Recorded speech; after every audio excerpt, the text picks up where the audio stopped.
Shalom, shalom, lekulam. Peace to everyone, and welcome to another Shabbat class here at Beulah Land and Temple Kifarim. We are going to get started. And this portion of our class, we have two classes um, on Shabbat, morning and evening. So please make sure you tune in.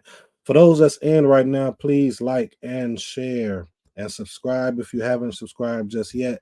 But this portion of the class is we're going to say what we're thankful for. We're going to express what we're thankful for, give honor to the Most High Power, the Eternal Power, the Creator, and the King of Israel. So, those that's in the audience, please write what you're thankful for in the chat. If you're on YouTube or Facebook, say what you're thankful for. We'll put it on the screen for everyone to see, and we will read it. All right. So we're going to go ahead and get started with those here. Does anyone want to start us off with what they're thankful for?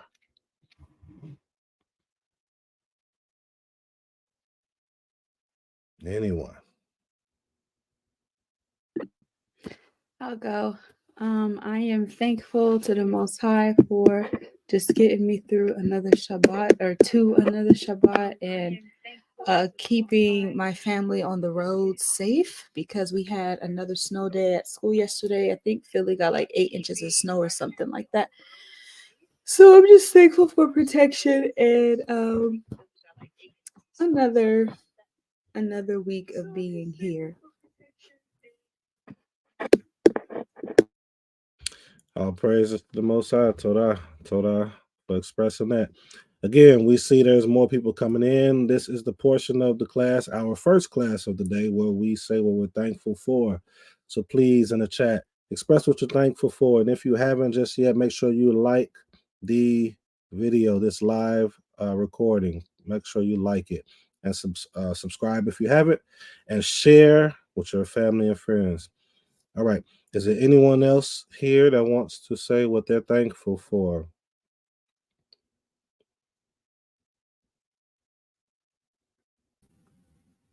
King.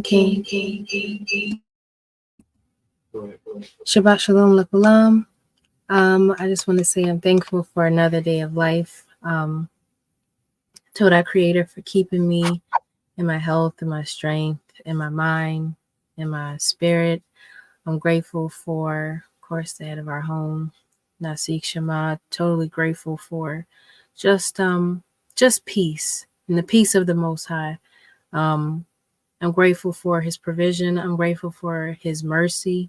I'm grateful for his blessings. I'm grateful for, of course, Beulah family. I'm grateful for my hoarding, my parents, for birthing me into this world for such a time and a purpose as this. I'm grateful for everything that the Creator has in store for our lives, the seen and the unseen. Definitely grateful for everybody on YouTube tuning in faithfully.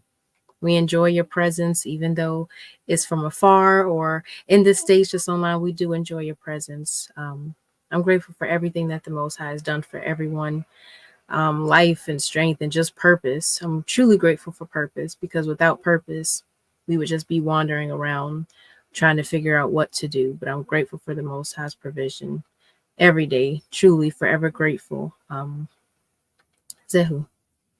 Man, Most High be praised. You know, family, we got a lot to be thankful for that we don't really even be mindful of thanking the Creator for. You know, we rush through our acknowledgments. We hold back a lot of our acknowledgments, but sometimes the Creator really want to hear what you're thankful for. Like you in the listening audience, you know, type it in the room. Share. We don't care how long the message is, how in depth it is. It doesn't matter to us because we got nothing but time today. And this is all about y'all. It's not about us. The energy, the spirit, the motivation, creative will, and the lessons will be all about how you all can improve yourselves. And of course, we hear the message too, so we absorb the information as well. But a lot of this is to give praises to the Most High King. So when we set aside time to give thanks to the Creator, we want you to look inside yourself and really think about the things that you have overlooked in acknowledgement of the Creator and just thank Him for it. You know, you don't have to get too personal if you don't want to get personal. If you want to get personal, it's okay. You can do that because we here and we here to serve you. So please understand that.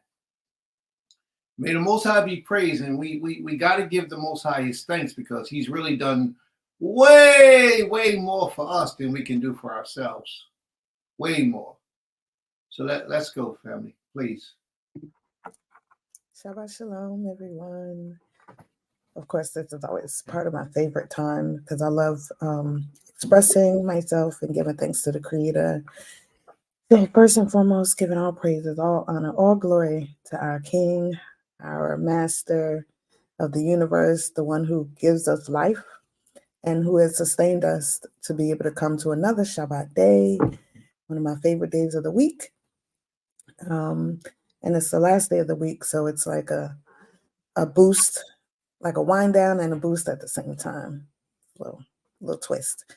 But yes, I am thankful that the Most High has seen me through a definite rough last 2 weeks of a major loss to my family, a major loss to the world, in my opinion, of course. And just seeing everyone rise above that loss and find the courage and find the strength that my uncle possessed in him, and to see everybody taking up the mantle in their different ways of how they would continue to live out the legacy that he left on record for us to live. So I'm thankful for that. I'm thankful that my cousins and I came together, his children, and then I had some other cousins of mine.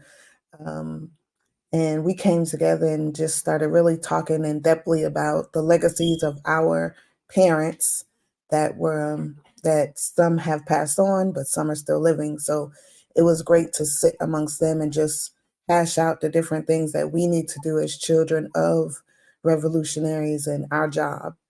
And then I'm just thankful for traveling mercies. The Most High allowed me to leave New York and make it here to Philly, to my family here. Thankful to my Ish for just his knowledge and his strength and his devotion to the Creator. Because one thing it is to talk about these laws, statutes, and commandments, but it's another to actually live it. And because I think I said a little bit last week about touching the dead body of my uncle, I had to have, 7 days of separation. And we went through the application of Torah by even commemorating and doing the law of cleanliness, and going through those steps. And we understand that we don't have everything that we need here in this foreign land, but the fact of practicing and doing our best to implement those laws meant so much to me. I even woke up this morning thinking about it, how it's one thing to talk about it, but it's another thing to be about it. And what happened this week, it made me realize we have to be able to be about this way of life. If we can read the Tanakh over and over and repeat what somebody else taught us, but we can't put it into practice in our daily lives, then we're not really being who we're supposed to be. So I'm thankful that the Most High placed it in us to participate in that act of cleaning myself, for those 7 days and having that separation. Sometimes you think it's gonna, you're really not gonna enjoy it, but I actually enjoyed it because I realized the impact of what it was, and understanding that I'm doing what the Most High has said for me to do. So it was really a blessing in many ways. So I'm thankful for that. And I'm just thankful for life. We've gone through a few things this month as a community, and I'm smiling even through my sorrows, because one thing is we have the school, and the Most High has blessed us, each and every one of us on this call, our work, our hands, even some that's in the audience, some of our parents, some of our new educators that's coming on board.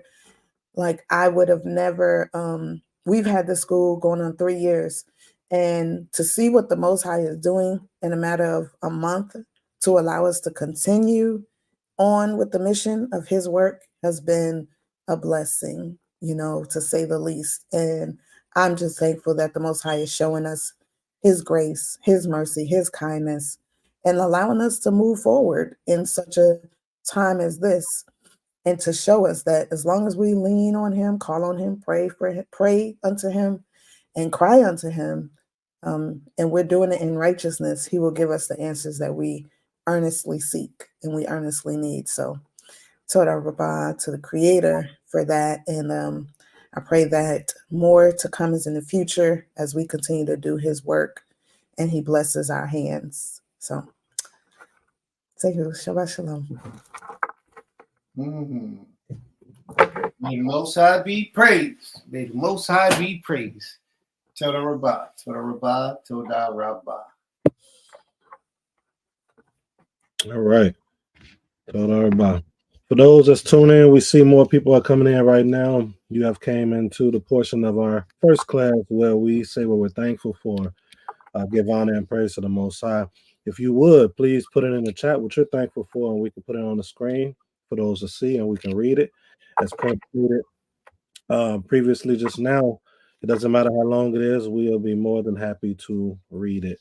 And I just wanted to comment on what Princess said, which is very not even interesting. It should be known, and I think that we go away from it.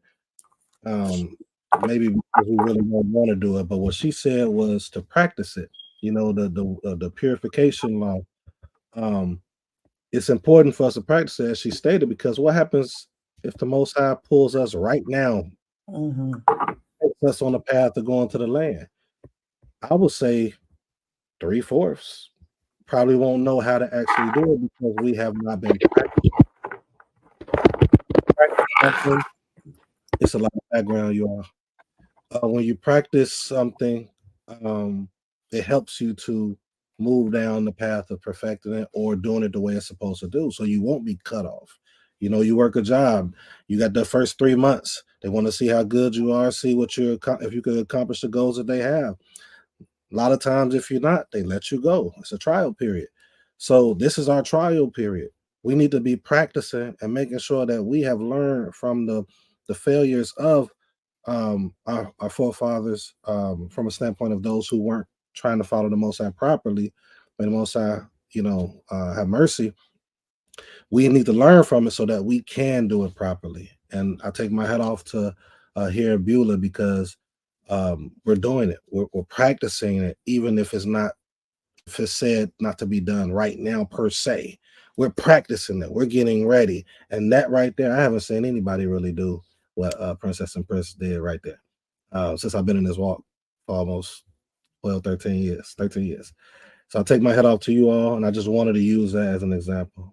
A great message, Princess. Is there anyone else, or Princess, do you want to comment on what I said before I go to, or Princess? I saw you take it off when you said either one of you all. I was just saying Toda Rabah. Okay. So Zakina Savanya said because most are frauds.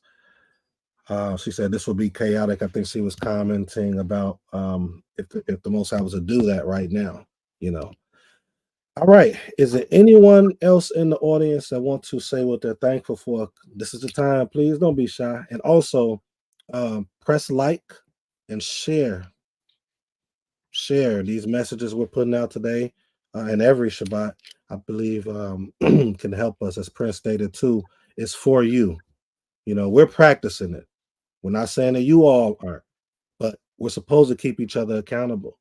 And we're coming on this platform for you. We can do this ourselves here. We don't really need to go on the platform. So it is for you.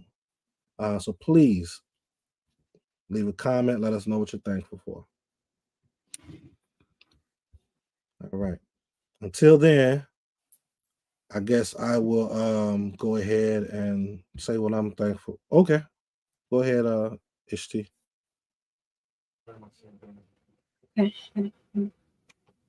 Shalom. I just wanted to land back, if we would say it, off of some of the things that you all said.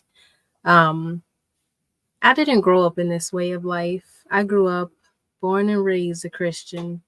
Um, I saw a lot of denominations: holiness, Kojic, Baptist, Pentecostal, non denominational, interdenominational. I saw so much growing up. But one thing I will say that I have I didn't see when I was in Christianity was the love of serving the people like I do in this walk. I can say that I've witnessed, especially here at Beulah Land, but in this walk, I've witnessed more so there being a push, like Princess Medaya said, not just talking and mimicking what someone said or regurgitating what someone says, but truly being about it. Because in this walk, the Most High is truly real.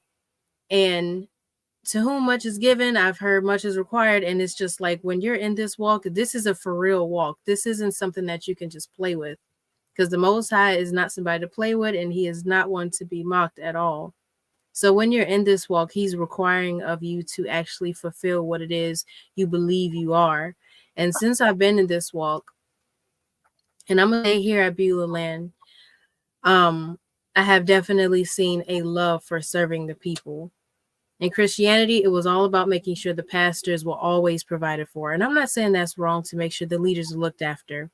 But when you're talking about an establishment where there are leaders and then there are people that follow, a lot of times the people that follow are in a need for a leader to help guide them. So the emphasis is not always put on the leaders. And I'm just grateful for being around those that are committed and striving to serve the Most High. Because like I said, growing up in Christianity, I saw a lot. It made me question, do they really care for the people? It's about the cars. It's about making sure the pastor has the best suit, the best outfits. But the people were suffering. And I'm talking about suffering. I mean, my family was a part of congregation or churches many times, and we were suffering while the pastor was way better off living. He had, or they had everything they needed, but the people suffered so much. The people would be required to give their bill money to make sure that the pastor could go out of town and look nice. That's not of the Most High at all. So I'm grateful to be around those who are committed and those who are truly striving that the Most High would look at us and say, these are my people. I have a little testimony. I won't go too into detail, but the Most High, I've seen the Most High do great for my family in this past few weeks. I would say past few weeks. If it was a few weeks, no, it might have been a week and a half, maybe. But I've seen the Most High do something great, and I'm truly grateful. I was telling my Ish, like, it's a gratefulness from the bottom of my spirit, like forever grateful. The Most High will have you in a place where you can be a blessing to your family. And if you diligently serve him, he will, it's not a cliche, he will never let you down. I think about the saying that David said. He said, I once was young and now I'm old, and I've never seen the righteous forsaken or his seed beg bread. I believe if we truly serve the Most High with our heart and we are intentionally chasing after him, we won't want for anything. And I'm not talking about being super rich. I'm talking about want for the things that you truly need. You need food. You need shelter. You need to be able to get around. You need to be able to stay warm. You need to be able to supply for your family. You don't need a Bentley. You don't need a Rolls Royce. You don't need a sports car. So I'm truly grateful. Like I say, I can't express enough how grateful I am to see how the Most High moved on behalf of my family. My family is very dear and near to me, so I'm truly forever grateful. Shalom lakulam. May the Most High be praised. From everlasting to everlasting, he is King. We all have to remember that. Praise the Almighty. All right. I'll read a couple of comments. I think it was Shavanya. Perhaps I got to go and double check. That said, I'm thankful for Hua woke me up to the knowledge for my family. Let me confirm if that was. Yeah, that's right. All right. And it says, the Bear Autumn says, I can testify to that too, Naseekh Shama. Providing for the pastors definitely feels like number one, and then serving the people comes second.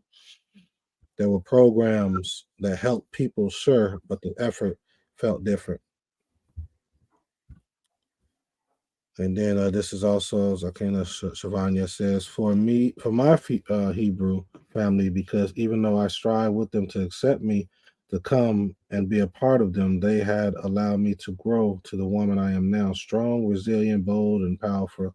I had learned in this way of life that Elohim is within me. He allowed me to breathe, walk, and have my soul with life. And I thank Elohim for giving me a loving heart in spite of all the pain.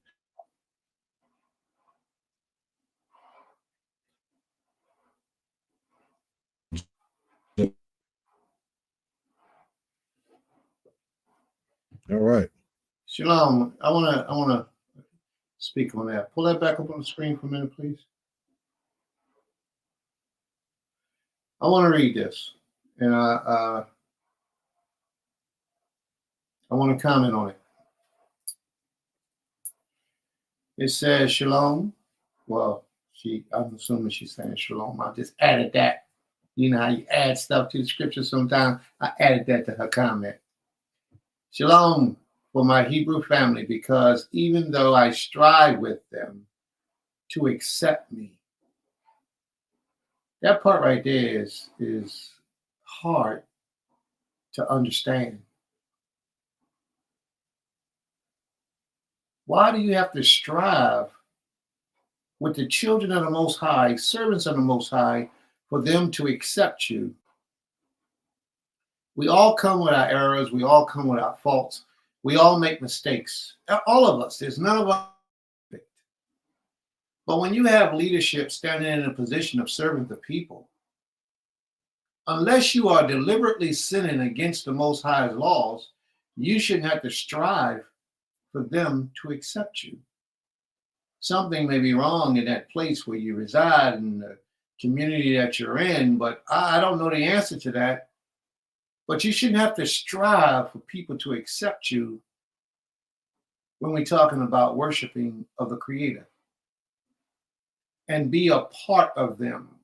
Well, I understand that. I mean, that circle, sometimes it's hard to break into that circle. They got these little cliques, but these type of things shouldn't be. It's not bad. They had allowed me to grow to the woman that I am, strong, resilient, bold, and powerful. Yeah, it probably did. But what on your end, it shows that you are persistent. You know, you don't let people just force you out of what you understand you should be able to participate in.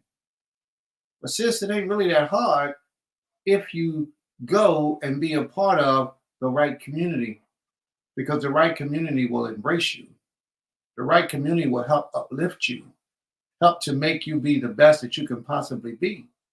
So if you're really struggling like that to be a part of a community, you don't have to. You don't have to. I know you, and I know you're an asset to any community you come to. You're not perfect, and none of us are. But I know that you're definitely an asset to any community that you go to and be a part of. And if they can't see that, something wrong with the glasses that they're using. Maybe they just don't know how to get the best out of you. I don't know. And I'm not trying to rub your side or anything, but no servant of the Most High should ever have to say that they're striving to be accepted to the community that they're a part of. That's wrong. It is, in my opinion, that's wrong. Unless you are deliberately walking contrary to the laws of the Creator, then I understand that. But outside of that, sis, I don't see that. Yeah, I know you do love Yisrael, and that's why you're here. And we respect that. All right, I'm gonna let that rise, sis, but we could always talk at a later time. But I primarily said that for a lot of other people in the audience. Because although you spoke up, there's a lot of other people in the audience that feel that same pain for the people in the community and spiritual place that they're a part of. They feel that same pain. And that's not the way it's supposed to be. May the Most High be praised. Total Rabbi. Zakena Tasilia says, Toda to the Most High for another opportunity to praise and honor him with the family. Gabby says, I am thankful for the breath inside me and my children and for the Most High protection and providing. May the Most High be praised. And with you too, Sister Tuselia. May the Most High be praised. And Zakena Shavanya said, thank you to all you panelists. Unity is what we have to achieve. Well, sis, she said, somebody, I believe it was Sister Shavanya, she said, unity is what we have to achieve. Well, sis, unity has to be with like-minded people. And what I mean by like-minded people, I mean people who are serious about serving the Creator. And all the other differences can be worked out later. But if you're serious about serving the Creator, when your errors and your faults are revealed to you, you'll drop them like a hot potato. When your errors and your faults are revealed to you, if you're serious about serving this King, all that you do that are unrighteous and unacceptable to him, you'll drop them. So it's not even about our religious beliefs. It's only about those who truly desire to serve the King. And that's why we don't really have any unity in the nation today. Because everybody, I'm the big me, I'm the big one, and everything is about me. I can't go and join another brother's community and take the back seat. They feel like that. They can't, a lot of people can't do that and won't do that. And therefore, we don't have any unity. And then a lot of the members of certain communities feel obligated to that leadership because they've been there so long, they just let all the wickedness that leadership do just fly out the door. They don't deal with them. They don't correct them. They don't call them up on it. It's church. It's just that simple. It's church. We don't hold our leadership accountable. We don't hold our brothers and sisters in the community accountable. We just go off of our emotions and we let it ride, let it fly. Oh, that's their problem. They over there. That's their problem. That's their issue. And that's why we have no unity in the nation. Those who are like-minded need to come together for real, and have some serious, hard discussions. Just because you got a lot of people in your community don't mean that you're favored by the Creator. Shit, how many people Satan got in his community? Huh? How many people in the churches right now? How many? So just because you got a lot of people don't mean that you're favored by the Most High, because the truth is the Most High never worked in large numbers anyway. He always used a remnant of a remnant to get his job across to the people, his message. You know why? Because then the glory will be on him and not the masses of the people. He seeks all the glory. All the glory is his. That's what we have to understand, family. So a lot of us are mesmerized because 2,000, 3,000, or 5,000 people are a part of that community. Or you go to Shabbat services, 500, 700, 1,300 people are part of that. None of that means nothing. Nothing. Because if it did, we'd be home by now. If it did, we wouldn't be having to have this on YouTube and videos and pages like this, because we would all be assembled in the Holy Land right now if the large numbers meant something. And it doesn't. The sincerity, the purity of the essence of walking with this King is what means everything. Everything. And if you don't have that, then you ain't serving the people and you ain't serving the Creator. And that's what so many of us got to understand. The purity of your soul, your essence, is what means everything. Because you can have the purity of your soul and be completely wrong and receive a different reward than those who are packed up with a whole lot of people and doing wickedness. Believe me, the Most High don't care about a lot of people. So when you ask for unity, sis, it's about those who are serious with the Creator. If they seriously want to serve this King, then they need to find other brothers and sisters who are like-minded with them, who are serious with serving the Creator, and walk with them people. It don't mean you all got to come under one roof. It means you all got to come under one organization, one structure, one body, and move forward. And that's what's the most important. May the Most High be praised. Toda. All right. I'm guessing this is the Barrett. Who's Opal? Just you know. Oh, okay. Shabbat Shalom, family. Thank the Most High, to test though through another week. Also for each day. Our week to see. I think it's a typo. It's a typo. Told Right. off for that. It might just be children of Israel. A week to see the children of Israel. Oh, okay. There we go. All right. Zanta is Opal. Oh, okay. Shalom. All right. So that's it for the comments. I guess I'll go ahead and go with mine unless anyone else has something to say. I'm just thankful for another day of life, as always, for my body to function the way it does. I'm also thankful that I don't get sick. I know a lot of people have been getting sick, and I pray that they're overcoming that sickness. But yes, my Ishai, that's something that doesn't happen for me, and I thank the Most High for that, for keeping me in the place of not getting sick. All my limbs working properly, and I'm able to just wake up to another day of life and to speak with you all here, children, my family, and things of that nature being well. And just kind of to land back, as my Isha said, off of what she has said, without giving, I guess, too much information. But I do want to highlight, I highlight this community often, and it's not a bias highlighting, if that makes sense.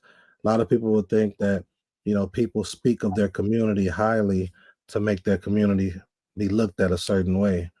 But I match my Isha with what she says, that this community that we're part of is just different. After Shabbat last week, I watched my Isha this past few weeks, like really go through some things concerning our family, and our community, not even knowing our family outside of what we shared, jumped to want to help. I won't go into details as to what that entails, but I continue to tell you all what's being done here is like unmatched since I've been in most walks, whether Christianity or as an Israelite for the past 12 years. And it's with nothing desired in return from what I can discern. It's just not. I've seen it countless times, and this time was probably one of the greatest times. What set aside when Prince drove all the way from when Prince drove all the way from Ohio here and left in 10 minutes and drove back, that was something big. But this is just a different level. He knows me. He knows my Isha. Princess knows me, knows my Isha, but not to know a people and to help them in the magnitude that was needed is amazing to me. So I just wanted to bring that out without putting details out there, but I think it needed to be known because a lot of people aren't seeing examples of this. A lot of the examples that we're seeing is people helping people for a reason or a motive behind it. And motive's not bad if it's benefiting the people. I want to put that out there. If your motive is to help the people and it helps you in the process as well, cool. But I'm talking about from a standpoint, if your motive is strictly just for you and your home, that's problematic. But I haven't seen that here, and I'm grateful to be a part of it. And that's what I have. I don't want to say too much, but Toda to the Most High, for allowing us to be a part of this group, to contribute within this group, and to have this group that truly displays and demonstrates true love of the Creator from what we know the scriptures to teach. Hmm. And with that, I yield. May the Most High be praised. May the Most High be praised. Anybody else in the audience want to thank the Most High for anything special?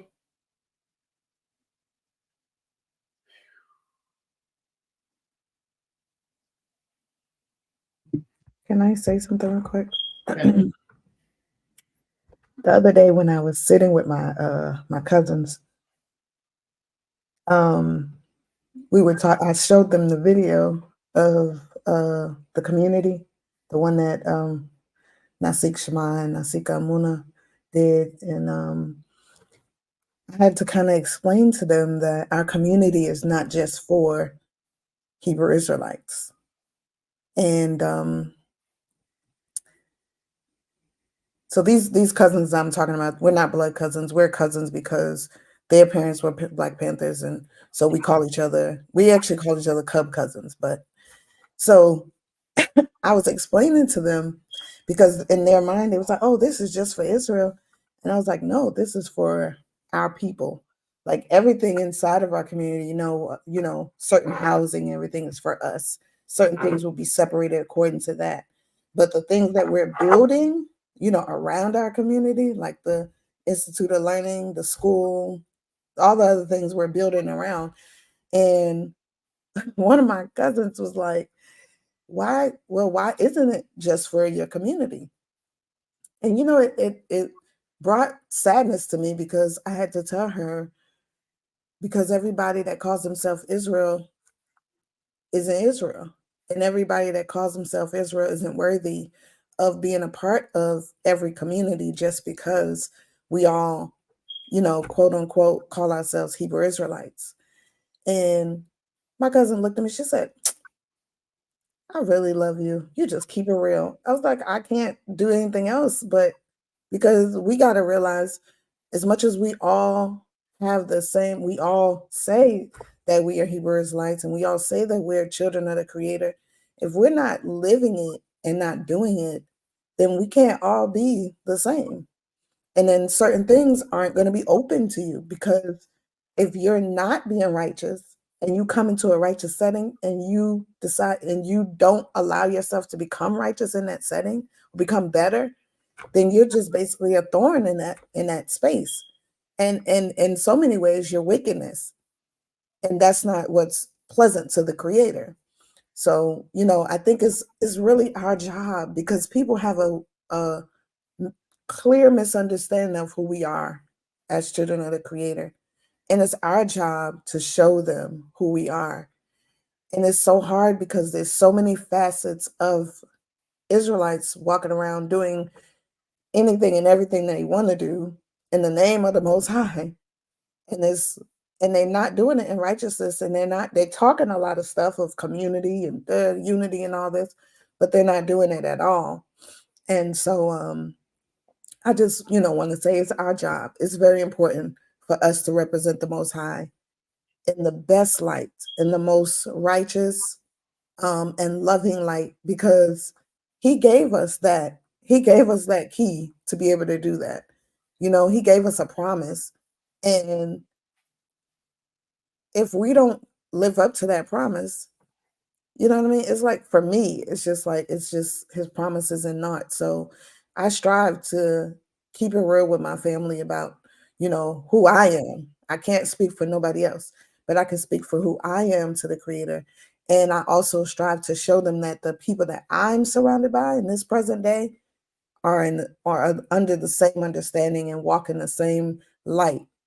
And so I just want us to be encouraged, because we have to be the ones to be the light, and we have to be the ones to do it right, because people are seeing so many lead them wrong. And the Most High said, don't be a stumbling block for your people, and we have to remember those little laws that we think are little are really big. So I just, want us to keep that in mind with our family, intimate family, or family we call family, whatever. Even when we're walking up and down the street, people are watching us. And the Most High is allowing people to see us. So we have to be, on our best. May the Most High be praised. Absolutely. And that's why I say we are all leaders in our own right, because there's always people watching us. And we always have the opportunity to lead somebody else to eternal salvation. By being the example that you're supposed to be, you can show others how to be. And that's extremely important. May the Most High be praised.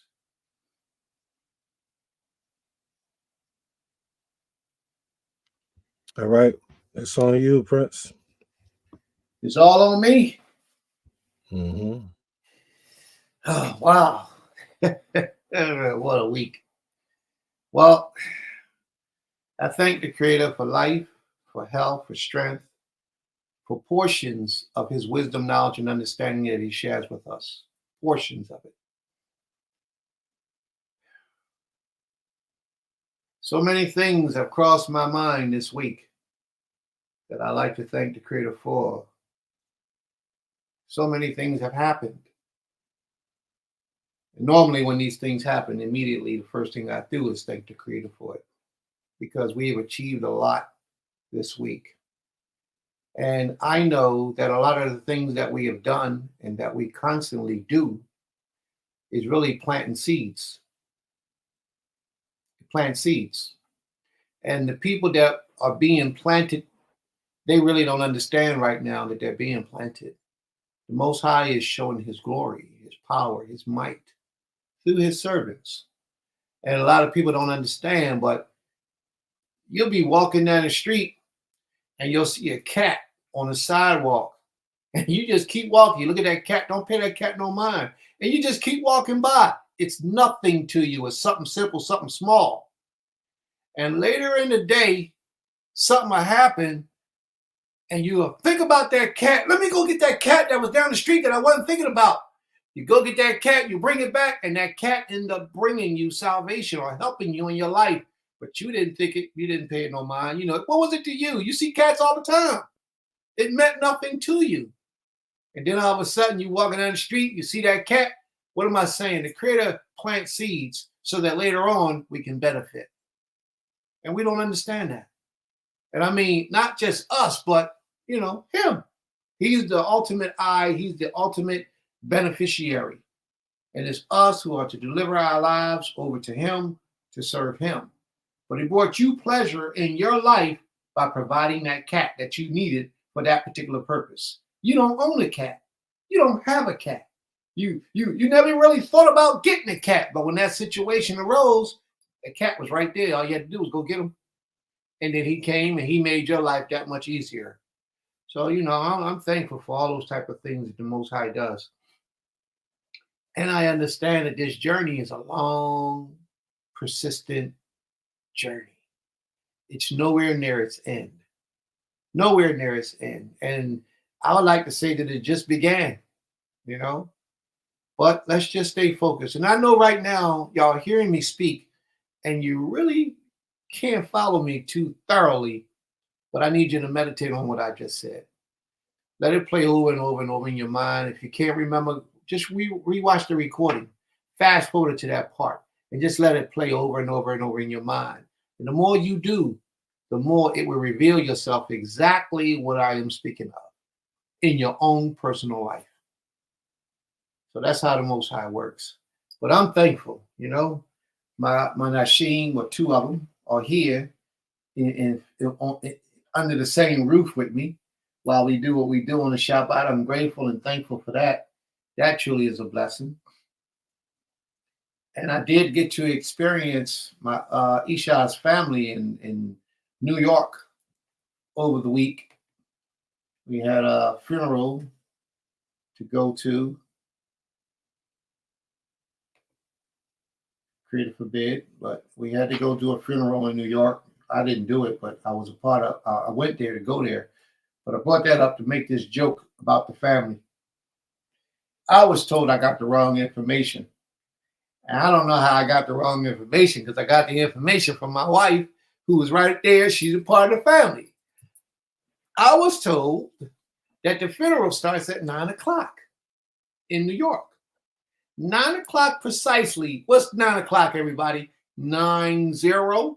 So I'm thinking, yeah, I'm going to get there a little early. I'm going to hurry up. I'm going to rush. I'm going to get there. So I left here like 6 o'clock, maybe 6:30, because I had to go pick up something, and then I head over there. So I left about 6:30. It only take an hour and a half to get to New York. So I'm driving. I get like 10 minutes away. My wife said, it's over. It's 8:45 and the funeral is over. I said, oh, wait a minute. How you going to, that's false advertisement. And if I had my lawyer, I would have sued them if I knew who to sue. That's false advertisement. They said 9 o'clock. I got there at 8:45, expecting to be a little bit early. When I got there, all these cars was in the street ready to pull off. That's how our family operate. They do what they want when they want and how they want to do it. So what can I say? So I talked to the son of the deceased, Uncle Sekou. I talked to his son. His son said, no, Prince, you got the wrong advertisement. We said 8 o'clock, not 9 o'clock. No, it said 9 o'clock on the advertisement I got. But anyway, you know, I'm thankful to be able to experience those things with her family, the jokes, the laughs. And I had actually met her uncle several times on different occasions. And each time he looked different to me. But, you know, I'm thankful to have met him. I wish I would have took a photo with him, you know, something to have as a memory for the years to come.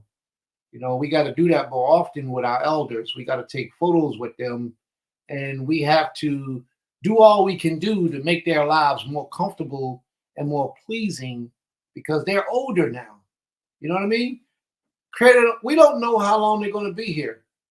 That's the imminent thing that we know is going to happen. But how about the ones that are younger like us? They may not be here either. So photos will help bring that memory and that bond and make us tighter. And we have to try to remember that, family. So we need to start making more videos, more pictures, more memories to hand these things down. So may the Most High be praised. Thank you all for coming in, for being a part of this. Please like and share the videos to connect the links so people can come in. And we have something in store for you all today. Naseekh is going to present some lessons for us so that we can learn how to live based on our consequences. You know, it's something about the things you do have consequences in life, real consequences. He started the lesson 2 weeks ago, and today is now going to be part 2. So without further ado, I'm going to relax, I'm going to chill, and I'm going to let my brother speak. Naseekh, you got the floor. To the Rabbah. Torah. Shalom lekulam. Ani mipalel shakol tov etchem hayom. I pray all is well with you today. Reshit ani ratze letet kabod ve'shabach le'wa Eloi Abraham Yitzchak Yaakov. First, I want to give honor and praise to the Most High power of Abraham, Isaac, and Jacob. And next, I want to honor my father and my mother, or some would say Abba and Ima. I want to honor them because without them, I would not be able to be here and bring forth, as more Dawood said last week, this conversation, right? This lesson. And then I want to give honor to the spiritual leader of Temple Kifarim, which is Prince, my chief elder, More Shalem, and also my teacher and mentor, Chief Prince Eberlin Belay Wahdakia. And I pray that the Most High keeps them covered and safe. So today we're going to go ahead, and those of you here, of course, so those of you here, today we're going to go ahead and do a part 2 on the lesson I did a couple weeks ago called You Have to Face the Consequences If You Did Wrong, Even If You're Righteous. All right. I'm going to share the screen just a bit, but what we had went over last week, we spoke on concerning Adonaiah coming into or trying to come into a position of becoming a king. A lot of the things that we went over, we can relate to today. A lot of rivalry, a lot of things transpiring in families, as to, for example, Amon when he vaped. I'm not gonna say the word. Absalom's have sister, and then we saw the whole dynamic of where he started to go, holding for this on for 40 years, and things of that nature. Like we see this dynamic, this family dynamic, this community dynamic that we can all relate to. Then we saw with Adoniah um, how he was one of the younger brothers, one of the younger princes, and he was entitled. He was entitled and wasn't really reprimanded much, as the scripture spoke on in First Kings chapter 1. And we can see how that kind of um, birthed what we saw out of him.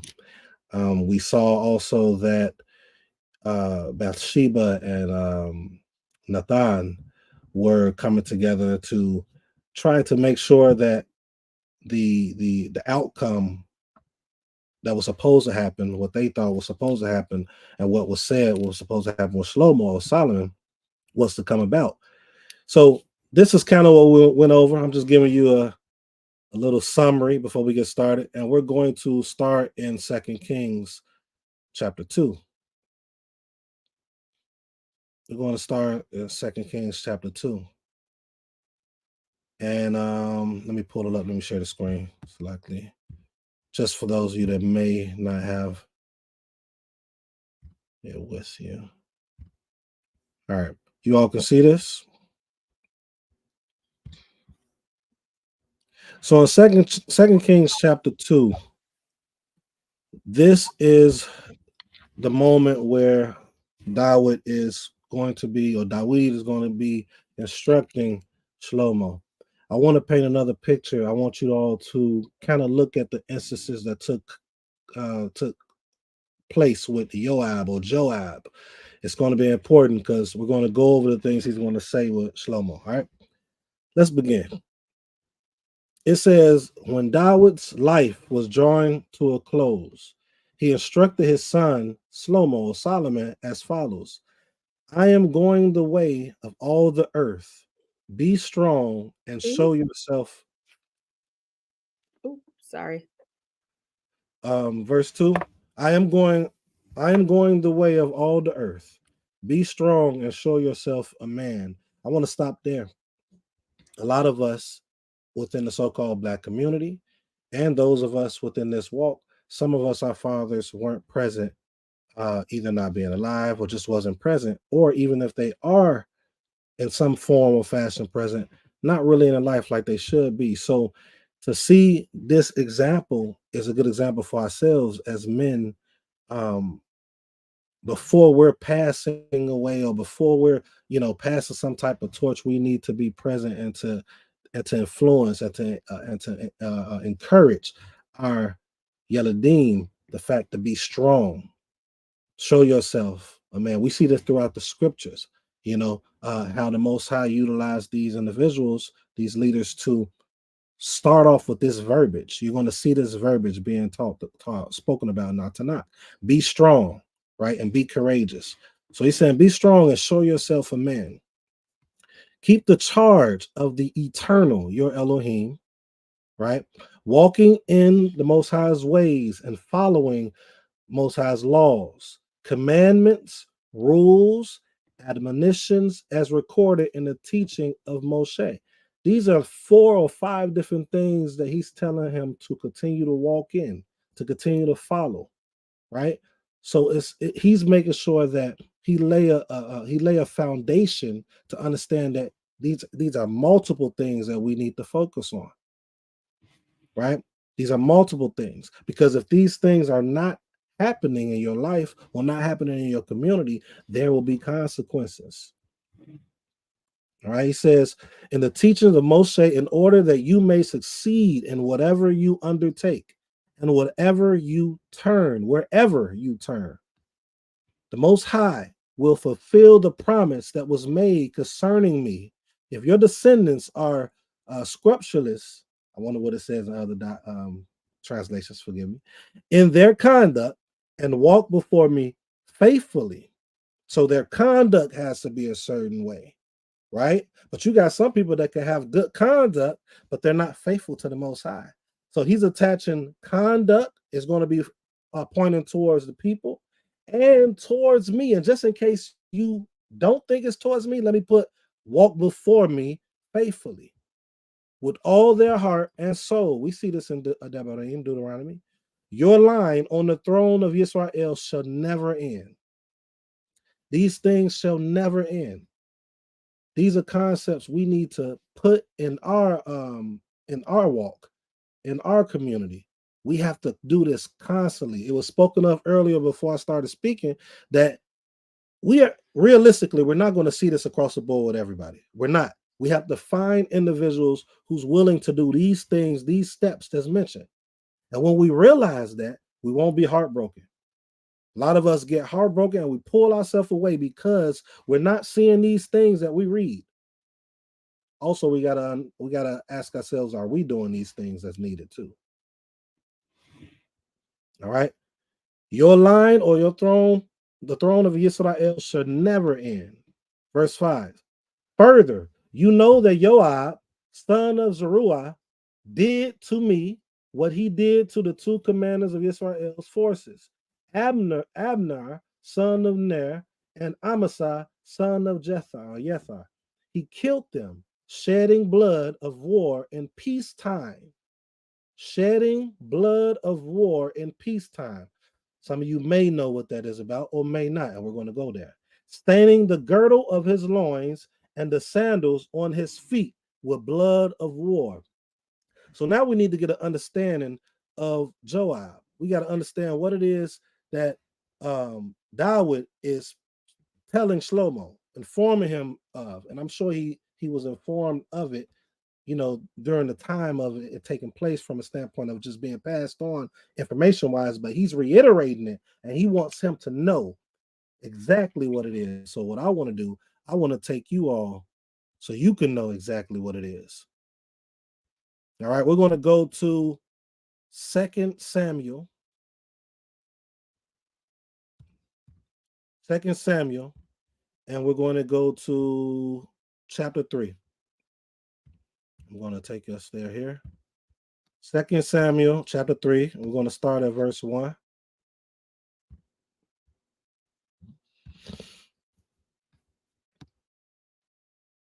Is there any questions so far before we get started? I know that was short, so you may have one or you may not. But we're going into a new chapter.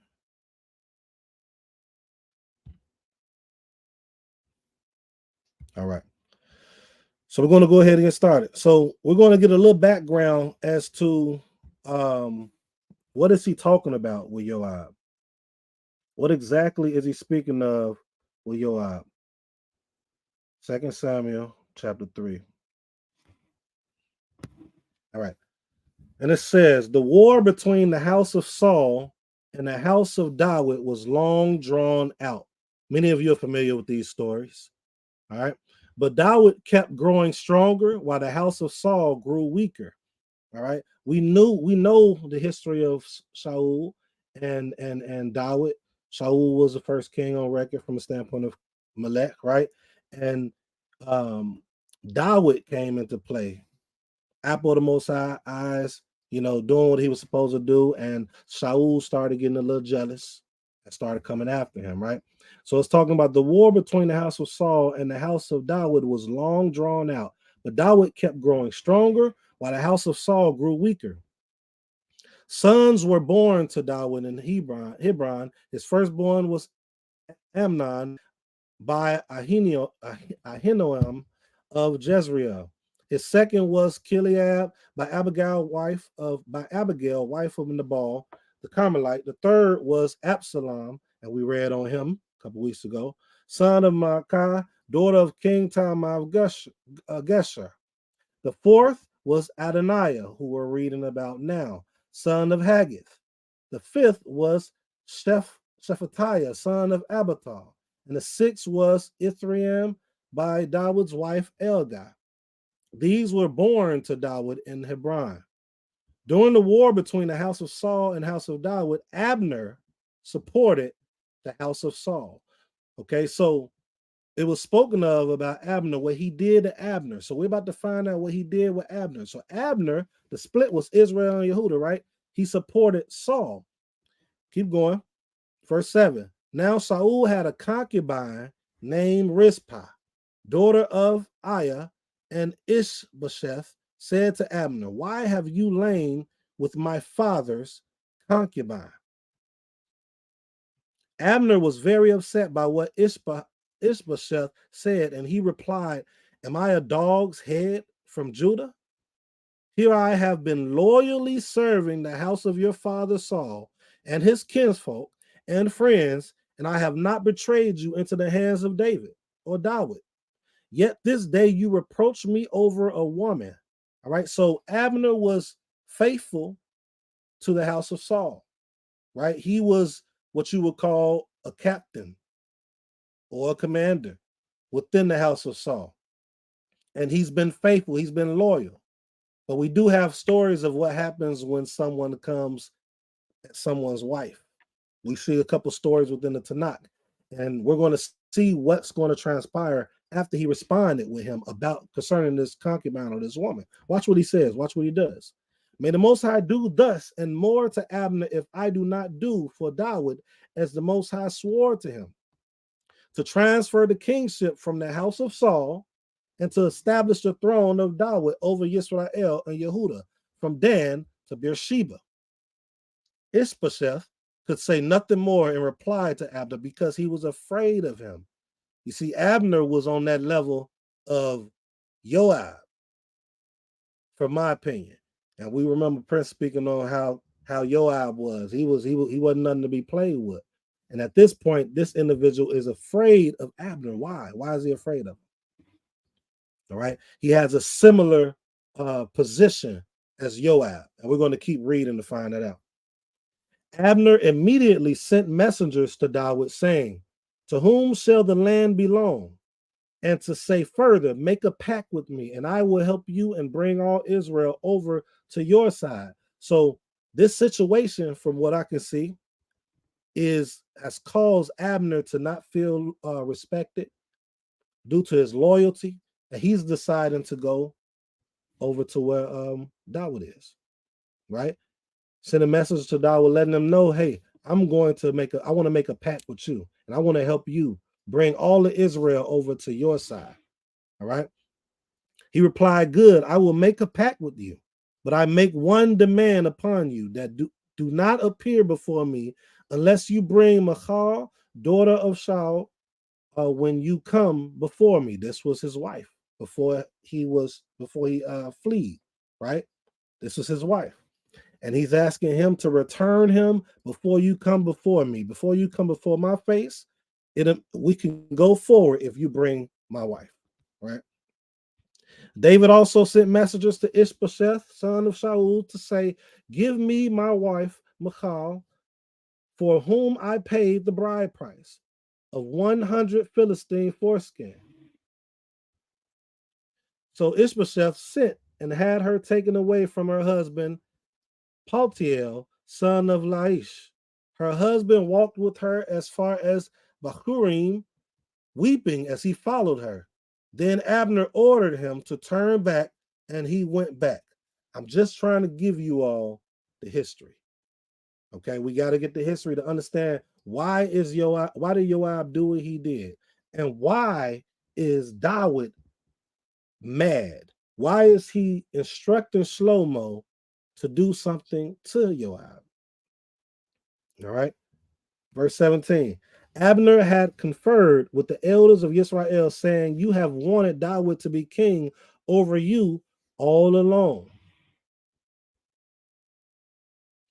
Now act, for the Most High has said concerning David, I will deliver my people Israel from the hands of the Philistines and all its other enemies through my servant David. So he's telling the elders, look, this is who you really wanted.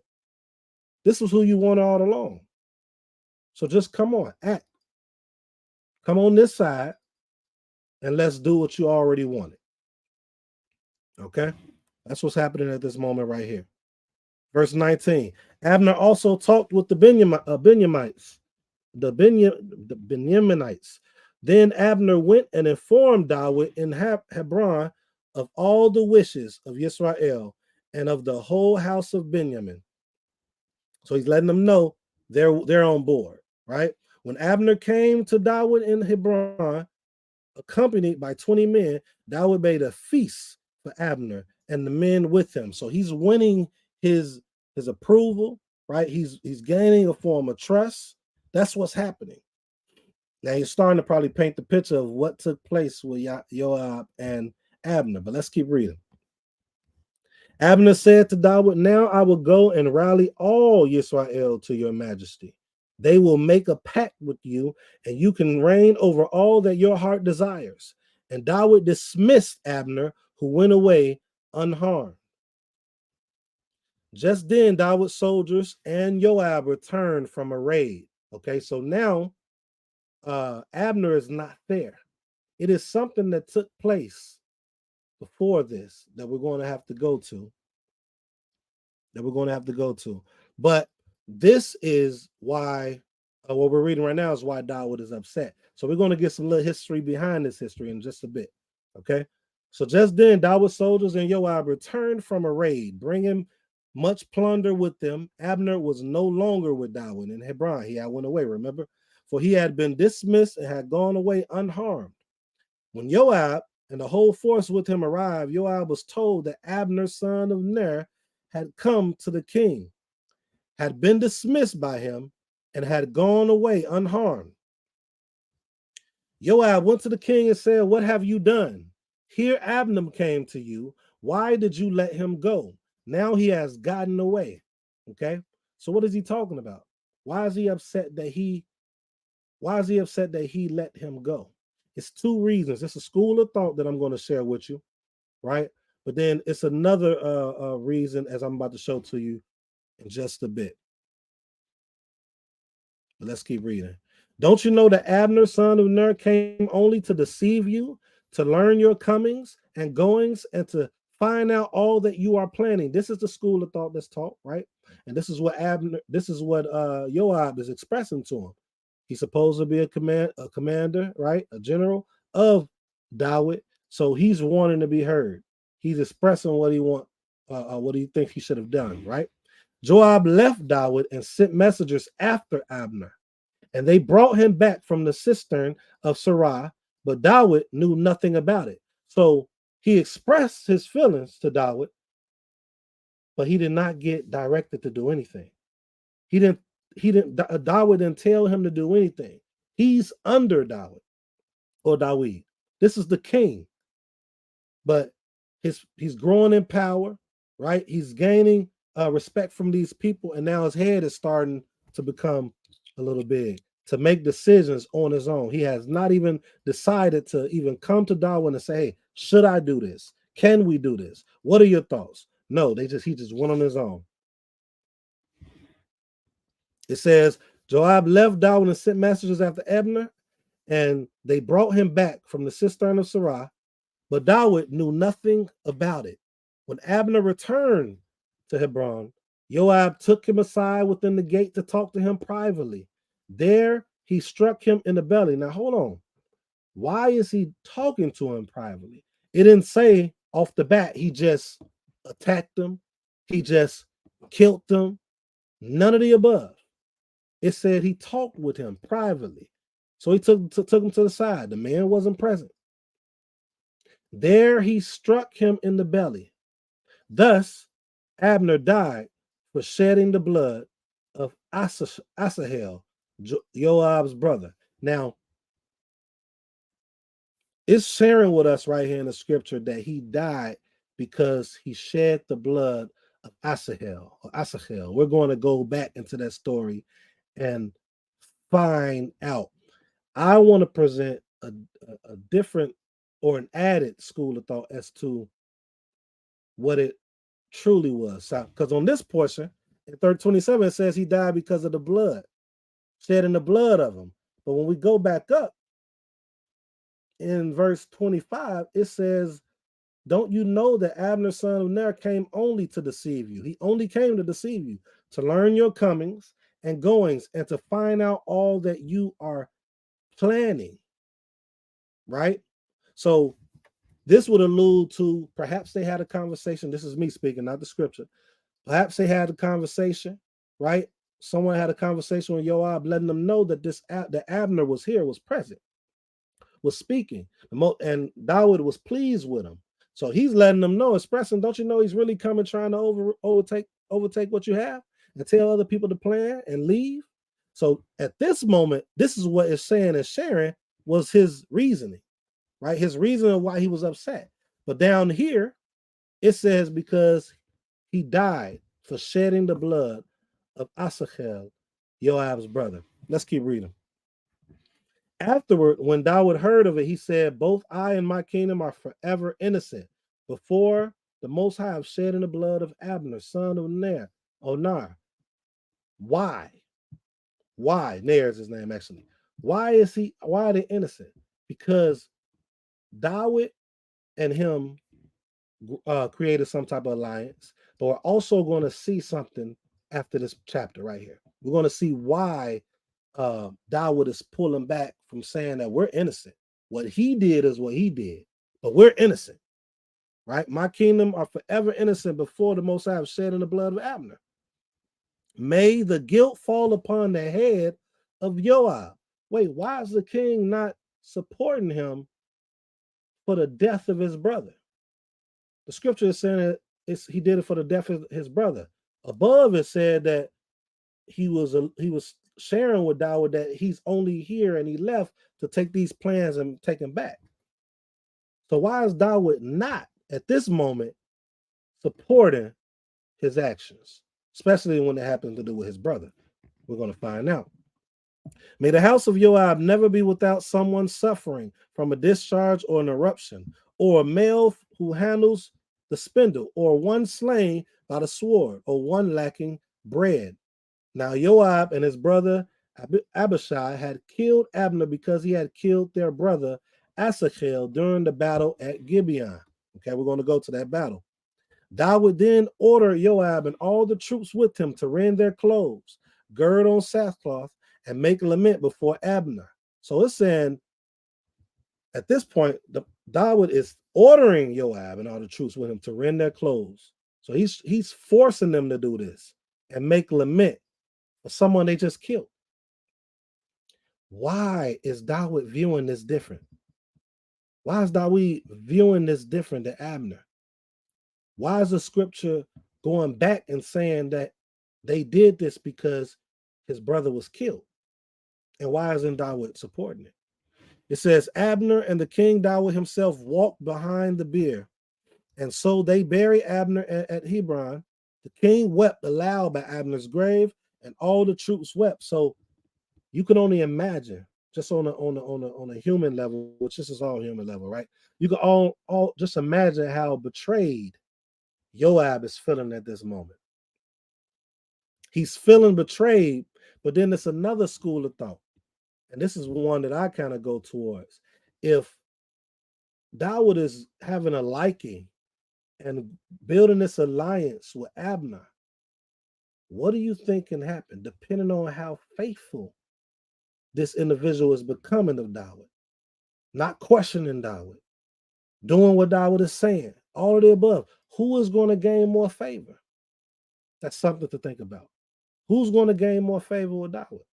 Especially if they're showing consistency and true servitude to the Most High.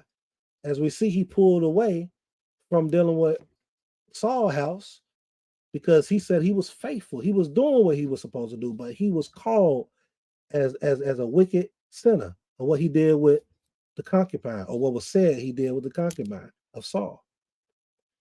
So one could look at that and say, hey, this was an individual that really thought what he was doing was right. He was supporting Saul and serving the Most High, as he had actually stated earlier in the chapter. So if you have an individual like that, and then they come on your side and they're showing their commitment, their consistency, and their faithfulness, and you have another one that's challenging every move that you make, even though he might be a great person to handle business for you, who would you possibly go to like him more and lean him more towards? Human nature, right? 33. And the king intoned this dirge of Abner. Should Abner have died the death of Cheryl? Your hands were not bound or not bond or bound. Your feet were not put in fetters, but you fell as one falls before treacherous men. And all the troops continued to weep over him. So he's speaking of Abner right now. He fell before treacherous men. His own men is who he's calling treacherous. This is probably fueling the fire with Joab. This is fueling the fire with Joab, right? But he was king. He meant what he said. He meant how he felt, and that's what it was. It's a couple of what things we can learn from this. You know, a lot of us aren't kings. A lot of us don't have these type of positions that we're reading right now. So it might be wise for us to hold our tongue on certain things, but he didn't have to do that. He was the king. Plus, he knew what he felt as far as what Joab did, and we're going to find that in the next chapter. Okay, all the troops came to urge David to eat something while it was still day. But David swore, "May the Most High do thus to me, and more if I eat bread or anything else before sundown." All the troops took note of it and approved, just as all the troops approved everything else the king did. Okay, so you have all these individuals approving everything he did. But who didn't approve it? Joab. Joab didn't approve of the decision that he was making with Abner. So much so that he went behind his back. Didn't even say anything to him, didn't bring it to him. You can have a disagreement, right? You don't have to like what's being done, but you could come and you could speak, and then you could ask if you should go forward. He didn't want to do that. He knew that David was not even going to allow him to do that. All right, 37. That day, all the troops and all Israel knew that it was not by the king's will that Abner, son of Ner, was killed. Why? Because he's weeping for him. And then he forced them to do the same thing that everyone else was doing after they were the ones that killed him. And the king said to his soldiers, "You will." Am I frozen? All right. My computer is too. Let me use We can hear you though. All right. I gotta read a different translation. My computer not even moving. Verse 38. And the king said to his servants, "Do you not know that a prince and a great man has fallen this day in Israel?" So he's calling him a prince and a great man, right? A leader. "And I was gentle today, though anointed king." Am I still there? All right. "And I was gentle today, though anointed king. These men, the sons of Zeruiah, are more severe than I. The Most High repay the evildoer according to his wickedness." All right, so they're called an evildoer. And what the act that they did was wicked. Let's see why. Is there any questions so far before we go to see what exactly it is or why Dawood may be calling him wicked and those that was with him? Any questions? Any comments? We can break comments up. Or you want me to wait till the end of the lesson? No, you can bring your comments. I mean, if it go into my lesson, then it just confirmed it. Is everything about your lesson? I like the part where I actually you touched on three things that really stood out to me. And one was that loyalty must be rewarded. You spoke how Abner was so loyal to the house of Saul. When Saul died, Ishbosheth, his son, didn't understand the level of loyalty that Abner had for the house of Saul. And he falsely accused him of trying to sleep with Saul's concubine after Saul's death, which would have meant that he thought himself to be king. That's deep, man. But Abner was so loyal that he would never do anything like that. And when you got loyal people like that in your midst, you must reward them. you must show them your appreciation. You know what I mean? On both levels, the kingship, the captain of the guards. On both levels, you have to show that. You have to reward that. And you're bringing it out through the lesson today, how much it was necessary. But then I like the part how this loyal man said, you're going to let all this happen over a woman? So many men don't understand that you don't allow a woman to get in the midst of brotherhood. You don't let that happen. I don't care who the woman is, on what level it is. You don't let a woman get in the midst of brotherhood. As men, we're supposed to discuss those things. Honorable men only understand this. People that's about it, they only understand it. Characters and dudes that's just out for themselves don't understand what I'm saying to you right now. A lot of women say, what you mean? No, I need you to understand this. The love between two men will far exceed the love between a man and a woman. Will far exceed that. But it has to be love. And it has to be based off of a brotherhood. And then it's there. So this honorable man said, over a woman? You're going to cause this separation between us over a woman? He couldn't believe it. And I just thought that part, it was deep. To me, it was deep because a lot of brothers have fallen out of alignment with each other over a woman. All of it. And a lot of it was a lie. A lot of it was false. Now, you got to really be about it to understand what I'm saying. And you have to be about it to play that role, not over a woman. Never. And the third thing was something that I had never realized until you read it in the manner that you read it, was that Abner was the real unifier of the nation of Israel. Mm-hmm. He was the one who really brought all of Israel together as prophesied under the leadership of King David. And see, David, that goes into synchrony with what I was talking about. It falls in proper alignment with what I was talking about, that you can be doing something and the Most High is working on something in a totally different area, and you don't realize how the Most High is doing what he's doing until you actually need what the Most High has for you. And that's the role that Abner played. Abner played the role of that kitty cat. Yeah. He played the role of that kitty cat. And David was in need of the nation to come under his leadership, but it wasn't something he can do with his hands. The Creator had to make it happen. So the Creator put in the Ishbosheth to accuse him, because he saw that prime opportunity, and then he calls Abner to get the proper spirit to say, you know what? You don't appreciate my loyalty. I'm out. So all that came about from your readings, man. Thank you very much. May the Most High be praised. And I just wanted to jump on that and share that with the family, because I thought that was very powerful. Okay. Thank you for bringing that information forward. The Bear Autumn has a question.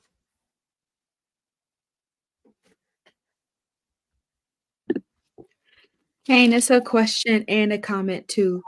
My family and we read this a while ago when we did Shabbat family class together, and I kind of forgot about this.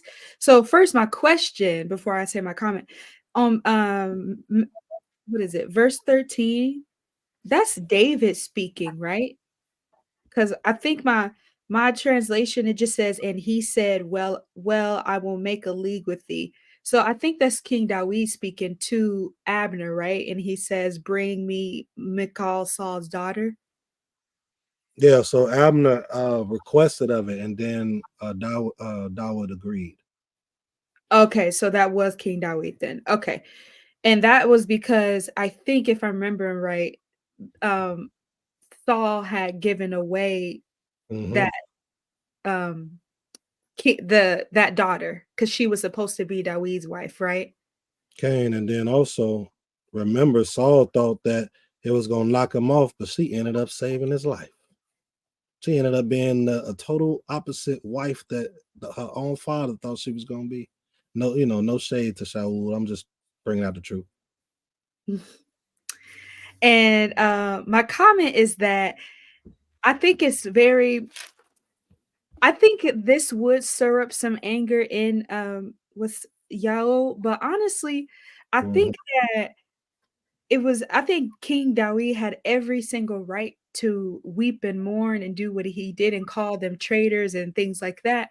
because really it seemed like Yao went on he did things out of his own way and out Mm. of his own mind. Like he stepped out of order basically. I think my sister wife said that in the comments. Like he just did what he wanted to do.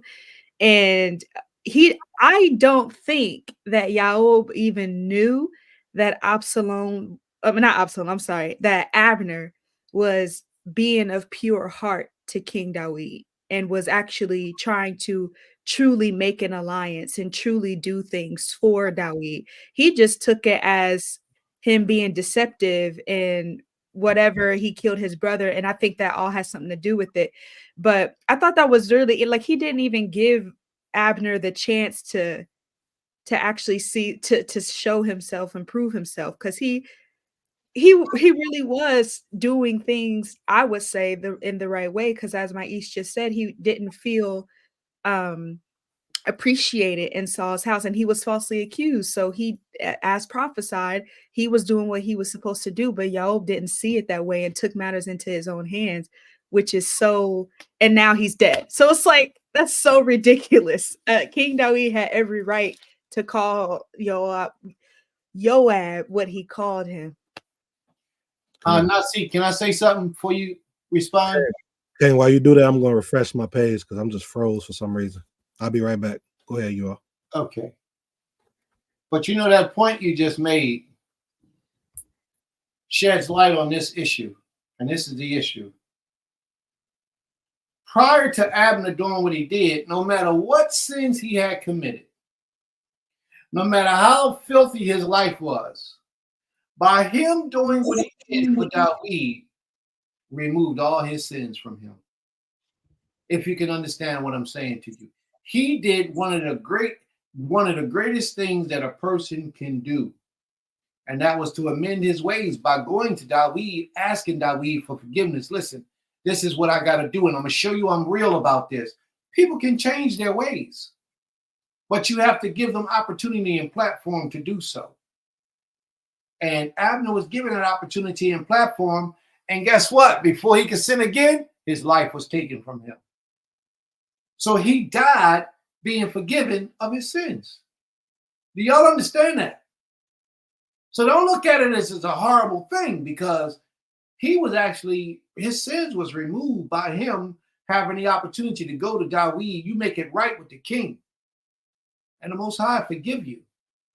And it was shown because of the relationship, automatically from the door, the relationship and the respect level that David had for him, even at his own funeral. That's deep, man. This is a lot deeper than what we see and what we think. But I love the honor amongst men through all this. The honor.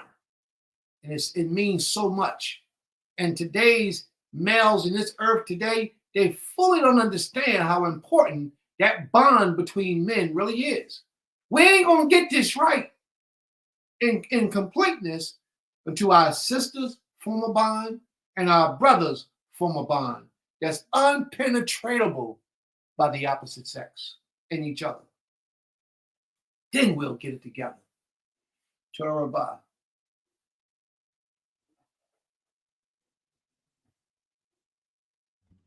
Okay. I also want to say, off of what you all was saying, Abner, and we're going to find out that we're going to see this. He had a different spirit too. Like when you think of, I think I said this previous times before, how when you think of like Josiah, that's one of my favorite kings, if not the, how he was doing something for a while, and as soon as he found out what he was doing was wrong, he shifted, right? So Abner, he said, I was loyal, faithful. This is what he believed, this is what he was a part of. He thought he was doing the right thing. Once he saw the people that he was around and how they just switched over on something that was real small, okay, I need to go here. We already divided. We need to come together anyway. As Prince said, he was the one that kind of brought it all together. Watch this though. If there's no other questions or comments, we're going to go to, because it's going to get a little heavy. Hopefully, I can get through this lesson or this conversation, however we want to put it, right? We're going to go to chapter 2. 2 Samuel, chapter 2. I'm going to pull up on the screen. And we're going to start at verse 12. 2 Samuel, chapter 2, verse 12. I'm going to share the screen. I just want you all to see. I want you all to see his spirit. Okay, let me pull this up on this just in case it's freeze on me again. Bear with me. I'm froze? Yeah, you froze. Okay, I'm just going to keep going. Oh, no, maybe it's me. Maybe I'm froze because I don't see me moving on my screen. So maybe it's me. You good. Go ahead, Naseekh. Do your thing. All right, we're going to jump down to verse 12. And this is the battle of Gibeon, what we was hearing in the chapter 3. All right, we were hearing it in chapter 3, but we're going to go down to verse 12. Here it is. All right. So once Abner, son of Ner, and the soldier of Ishbosheth, son of Saul, marched out from Mahanaim to Gibeon, and Joab, son of Zeruiah, and the soldiers of David came out. They confronted one another at the pool of Gibeon. One group sat at one side of the pool, and the other group on the other side of the pool. Abner said to Joab, right? So these are the leaders of this group, of these soldiers. Abner is one, and Joab is the other. You know, we already know the story of Joab, how strong he was. You know, he was a killer, right? Abner was that for them. He said, "Let the young men come forward and sport before us." Yes, let them, Joab answered, right? They came forward and were counted off, 12 for Benjamin and Ishbosheth, son of Saul, and 12 of David or David's soldiers. Each one grasped his opponent's head and thrust his dagger into his opponent's side. Thus they fell together. That place which is in Gibeon was called Helkath Hazurim. Now let's stop that. All this stuff seems like barbaric. A lot of us looking at this like, what in the world? But if you make it more realistic to what you know what's happening here in 2024 with different ethnic groups or countries, these leaders do the same thing that we see with Abner and Joab. They try to talk it over first. Stuff ain't happening. Okay, we're gonna warn you. Okay, we're gonna agree on this war. Let's go do it. That's what happens right here. Okay, a fierce battle ensued that day, and Abner and the men of Israel were routed by David's soldiers. So Joab and his soldiers overtook them. All right. The three sons of Zeruiah were there: Joab, Abishai, and this is the son right here we read in chapter 3, Asahel. Asahel was swift of foot like a gazelle in the open field. So he's running after him, right? And Asahel ran after Abner. This is after it's over. So he's running after Abner, swerving neither right nor left in his pursuit. So he's running straight away after him. No hesitation. Out of everybody else, that's what he did.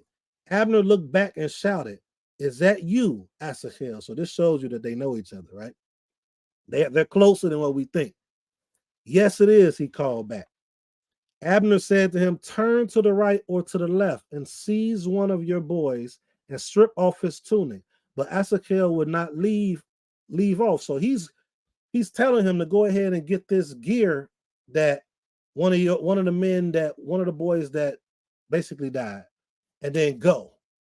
He can overtake Asahel. Asahel is not on his caliber, not on his level at all when it comes to battle. So he's letting them know, hey, just get this and go. All right, watch this though. Abner's again begged Asahel. So now he's begging him, "Stop pursuing me, or I will have to strike you down." Most people would have just struck him down right then and there if you coming after me. I'm just trying to show you the spirit of him. Stop pursuing me or I'll have to strike you down. How would I look your brother Joab in the face? Why is he saying this? Because they won the battle. So eventually anything could have took place. Well, now they have to go into servitude under Dawood or just come under their command, right? He's not going to be able to look him in the face. He understands the art of war, right? This is a battle. It's over. But this younger brother did not. He kept going after him. So he's warning him. He's not listening. When he refused to desist, Abner struck him in the belly with the backward thrust of his spear, and the spear protruded from his back. He fell there and died on the spot. And all who came to the place where Asahel fell and died, halted. So why am I bringing this point out? It's two reasons in the last chapter when Joab gave him two reasons. The scripture gave us two reasons. Joab gave us two. The two reasons was that Abner was going to come and basically take over and take back what you're doing here to those outside. That was under his own frame of thought. You know, he was looking at it more so that this individual was going to be in his position. This is my take. This is not what scripture says. This is my take. And I'm about to show you why that's my take as we continue going down. The other one, what scripture says, he killed him in chapter 3 because of what he did to his brother. Right here, we see that he's refusing to listen to him. He don't want no fight. He don't want to go for it. Plus, even so much so that he wants to make sure he's on good standing with his brother. Right? This is a different type of honor that I believe that us as Israel here in the United States, 2024, even if we have a disdain for one another, even within different communities, we should still have some type of understand of honor towards the leadership that's there, right? I'm gonna tell you why, because even if that leadership is not doing what we believe to be right, they're still over other people. So us in a humble spirit should be concerned about those other people, right? He's concerned about what Joab would think, which also will be concerned in what Dawood would think. But he also got to protect himself. When we think of the Torah, Most High told them to go for peace first when they go through these different lands. But if those different lands attack them, they got to protect themselves off what they had. And that's what he did right here. All right, let's keep reading. But Joab and Abishai continued to pursue Abner. So now they're pursuing him at this point. And the sun was setting as they reached the hill of Ammah, which faces Giah on the road of the wilderness of Gibeon. Watch this. The Benjamites rallied behind Abner. Those are those of Shaul. We know Shaul was a Benjamite, forming a single company, and they took up a position on the top of the hill. Abner then called out to Joab, "Must the sword devour forever? You know how bitterly it's going to end. Everybody's going to be dying. We don't want our people that we're fighting each other. We're of the same stock. We're Yisrael. Somebody got to step up and speak some wisdom at this point." And that's what Abner is doing. Must the sword devour forever? Some will say he's trying to protect himself because he just killed his brother.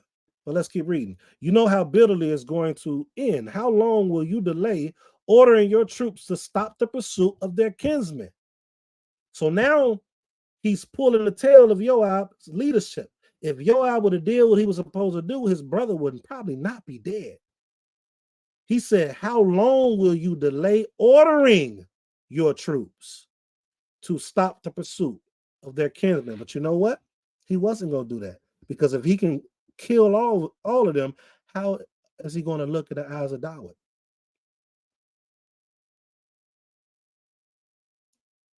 How is he going to look? At this point, this is before he killed them in chapter 3. So this is not after he had left and he had built that relationship with Dawood. This is before that pact that he made with Dawood. So if he would have if Joab know if he was to not overcome them, but just defeat them in a matter to where they're done, it will look good to David at this point.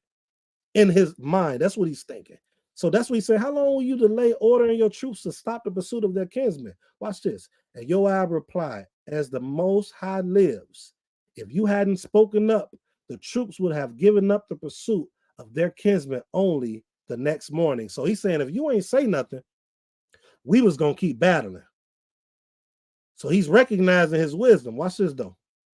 Joab then sounded the horn, and all the troops halted, and they seized their pursuit of Israel, right? The side that was with Shaul, and stopped the fighting. At that point right there, it's over.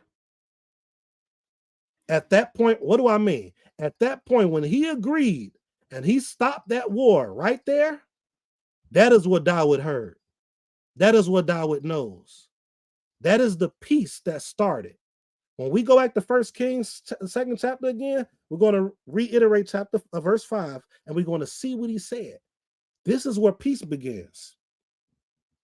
Joab then sounded the horn, and all the troops halted. They seized their pursuit of Israel and stopped the fighting. That's when it's over. When we agree to ending something, family, those that's listening, when we say we're done with it, let's not go back to it. Because going back to it now, we're pursuing wickedness against what we agreed on. Let's keep reading. Abner and his men marched through the Arabah all that night, and after crossing the Jordan, they marched through all of Bithron until they came to Mahanaim, right? That's where David is at. After Joab gave up the pursuit of Abner, he assembled all the troops and found 19 of David's soldiers missing, besides Asahel, his brother. David's soldiers, on the other hand, defeated the Benjamites and the men under Abner and killed 360 men. This is before he sounded that horn, creating that peace or that treaty, so to speak, at that particular moment. So they're giving you the numbers of individuals that died. They bore Asahel away and buried him in his father's tomb in Bethlehem. Then Joab and his men marched all night. They broke upon them in Hebron. All right. Any questions? I do see it, as I kind of said to Celia, in addition, the prophetic downfall, diminishing of Saul's kingdom and family had to be fulfilled. That is correct. That is correct. What I love about, even though we know those prophecies, we're actually getting to see the traits and the things that these individuals do in that process. We can learn from it, we can learn from it. Any questions or comments, you all?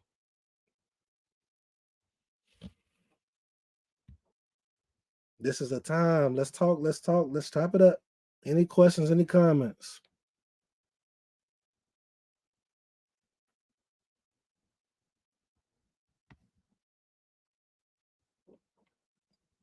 All right. Well, I guess we'll go to the next chapter. We're going to go to, if there's no questions or no comments, I want to make sure I don't skip anything. Chapter 19. We're going to get back to 1 Kings, you all, but we have to get the whole scope. And we're going to 2 Samuel, chapter 2, verse 19. Chapter 19, selectively. Chapter 19. 2 Samuel, chapter 19, verses 9 through 15. I'm pulling it up right now. Verses 9 through 15. For those that might be writing anything. All right, here we go. Let me share the screen.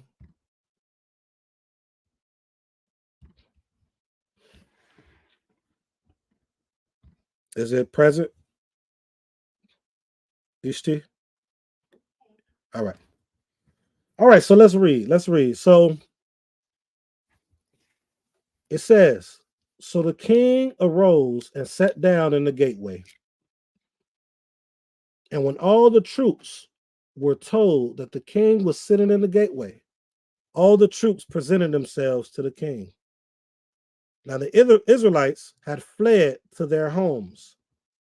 All the people throughout the tribes of Israel were arguing. Some said, the king saved us from the hands of our enemies, and he delivered us from the hands of the Philistines. And just now he had to flee the country because of Absalom. So this is going back into that story of Absalom. We're still dealing with Joab. We're still dealing with Joab. Okay. We spoke on what he did with Abner, and that was spoken about. But now we got to go into what the most, not the most high, selectively, what David was bringing out in chapter 2 of 2 Kings. All right. So they're giving the credit to the king. The king saved us from the hands of our enemies, but we do know Joab was the one had his hand with Absalom, right? He had his hand in there. Let's keep reading. But Absalom, who we anointed over us, has died in battle.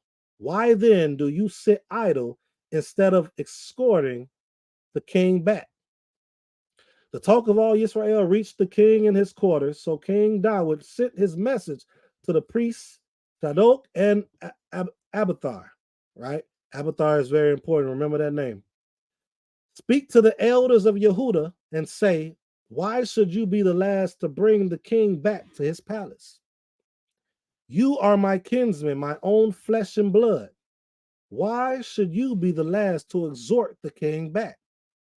And to Amasai, watch this, say this, you are my own flesh and blood. We're going into this because Amasai was someone that was mentioned in 2 Kings as to why Joab had to be dealt with when he was talking to Shlomo or Solomon. It says, and to Amasai, say this, you are my own flesh and blood. May the Most High do thus and more to me if you do not become my army commander permanently in the place of Joab. Okay? In the place of Joab. So I'm bringing this out because he did something to Amasai. Amasai is a family member. He is the cousin of Joab. This is showing you the spirit of Joab. He first he was didn't want Abner to take his position. That's my train of thought. Scripture says he did it for his brother, even though that peace that he created with Abner was there, which is why David, King David, Melech David, is calling him wicked, which is why his blood is not going to be on our hands, is what King Melech David said. King David said, it ain't on our hands. It's going to be on Joab's hand because he went against his own agreement with Abner. That's what took place. Now we see that he wanted to kill him. Now he's going and trying to kill Amasa. Why? This is the reason why. His position as the commander is being taken away from him due to all the things that he had did, all the unsanctioned assassinations that this man is doing. This is a spirit that we do not want within our communities, you all. I'm bringing it back to us today. We don't want someone that just wants to be on top, wants to take over, wants to bring the people together against the leader or the leaders of the community. Because when you do that, your community will fall. This is what's happening. That will get jealous if someone else is getting a position that they earn, which we saw that with Abner, the loyalty that he did. Now we got Amasa getting this position as commander. Okay. Let's keep reading. So Amasa swayed the hearts of all the Judites as one man, and they sent the message to the king, come back with all your followers. I want to stop there. We're going to go to the next chapter. So Amasa was able to sway the hearts, the minds, the thoughts, the thinkings of all these individuals to be as one people.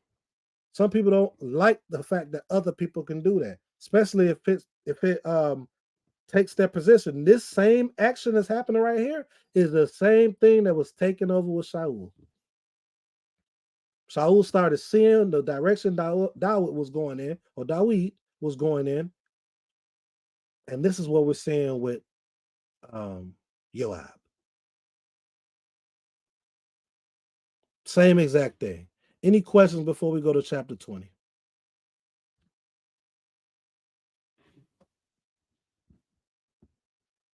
Any questions? All right, no questions. Toda. Let's go ahead and go to chapter 20. Let's just go through it this way. Give me 1 second, you all. Let me take the screen off. I just want to make it available for those that's on. We're going to chapter 20, and we're going to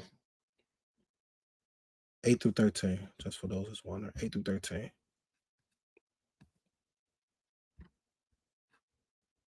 So we see this spirit about him. He's consistent. If you pay attention to individuals, just watch how they move consistently. A lot of things that happens to us is due to us not paying attention to the consistent nature of an individual. At this time, this is the person, the commander. Well, before he gave it to Amasa, the commander, Joab, was who Dawid had. I would imagine that he had been getting this in place all along. Okay, I'm going to have to remove him, get somebody to take this position because he's continuing to challenge everything that I say, go against me and move his own in his own way every time now. He's consistent about it, right? So let's go to 8. And we're going to see, what did Joab do? What was it that he did? All right, they were near the great stone in Gibeon when Amasa appeared before them. Joab was wearing his military dress with his sword girded over it and fastened around his waist in its sheath. And as he stepped forward, it fell off. Joab said to Amasa, "How are you, brother?" So he coming to him as a brother. This is why I do not call everybody Ak. I'm telling you that right now. I do not call everyone Ak. That's just me. I can't speak for everybody else. I purposely call people who they are in my life in the Hebrew language because of things like this. Joab said to Amasa, "How are you, brother?" And with his right hand, Joab took hold of Amasa's beard as if to kiss him, right? That was part of the culture. They'll shake hands, kiss the cheeks or whatever. So he ain't even seeing what's happening. Amasa was not on his guard, verse 10, and on his guard against the sword in Joab's left hand. And Joab drove it into his belly so that his entrails poured out on the ground and he died. He did not need to strike him a second time. Joab and his brother Abishai then set off in pursuit of Sheba, son of Bichri. This is the spirit that Joab and a lot of us in our community has. We were speaking earlier about being with like-minded individuals. We gotta be with like-minded individuals. We can't read the scripture or read our literature and expect something different today. I feel like it's worse today. So if we see this happening in the scripture, we see Joab doing something with his own cousin. What do we think is going to be? What do we think is going to be different about today? All right, let's keep reading. While one of Joab's henchmen stood by the corpse and called out, "Whoever favors Joab and whoever is on Dawid's side, follow Joab." That's messed up right there. It said whoever favors Joab, right? So he wanted people to come in his direction. But let me make sure I throw Dawid's name in there though, because I want to slowly showcase what I'm really trying to do. Let me throw it in there so I won't confuse anyone. And whoever is on Dawood's side, follow Joab. Amasa lay in the middle of the road, drenched in his blood. And the man saw that everyone stopped. And when he saw that all the people were stopping, he dragged Amasa from the road into the field and covered him with the garment. Once he was removed from the road, everybody continued to follow Joab in pursuit of Sheba, son of Bichri. So I wanted to stop there. All right. That is what we're seeing with Joab. We're not done. We still got more to go. But we had to get an understanding as to why in First Kings chapter 2, Dawood is commanding Shlomo to do these things. Because if you don't do it, you will have a problem in in the kingdom to come, in the position that you're taking as king. You have to remove these individuals. All right. Let's go ahead. Any questions? No questions. Y'all silent today. All right. Let's go back to First Kings. That's enough with that history. First Kings chapter 2 again. We just needed to get some background so we get a full understanding of what it is and why these things are happening to Joab. Right? Consequences happens. So First Kings chapter 2, and we're going to jump down. Oh, you got a question? Good Autumn? I didn't see you, Slackly. Okay, just real quick, you said it was messed up that they said if you favored King Dawid, follow Joab. What did you mean? It said favor Joab first. His name came before the king. Oh, I see. Okay. That king's supposed to come first. If you're in that body, if you're in under his under the leadership and within that setting, that community, that kingdom, that king comes first. Mm-hmm. Okay. And they know that. They know that. And honestly, we know this. But a lot of us are selfish, and we're not looking at it for the people. Shalom, shalom, Yosef. I don't appreciate you tuning in. For those that's here that's listening right now, please press like. Please press like and share if you are able to. And if you have not, please subscribe. All right. So we're in 2 Kings chapter 2. And we're going to resume at verse 5. Let's resume at verse 5. Okay. Let me. First Kings chapter 2. And we're going to be in start at verse 5. Go back down to that. Let's present the screen. I hope you all are getting something out of this so far. I know we're doing a lot. I know I'm bringing a lot out, but it's very important in my opinion, and it's needed. All right. So the first 4 verses, we see that he is laying the structure and the direction for Solomon as what he needs to do in order to maintain what's being given to him, following the Most High's laws, the commandments, rules, admonitions, right, as recorded in the teachings. We go down to verse 4. It says that the Most High will fulfill the promise that was made concerning me. If your descendants are scrupulous in their conduct. So remember earlier I said that he says their conduct first. Then he says, walk before me faithfully.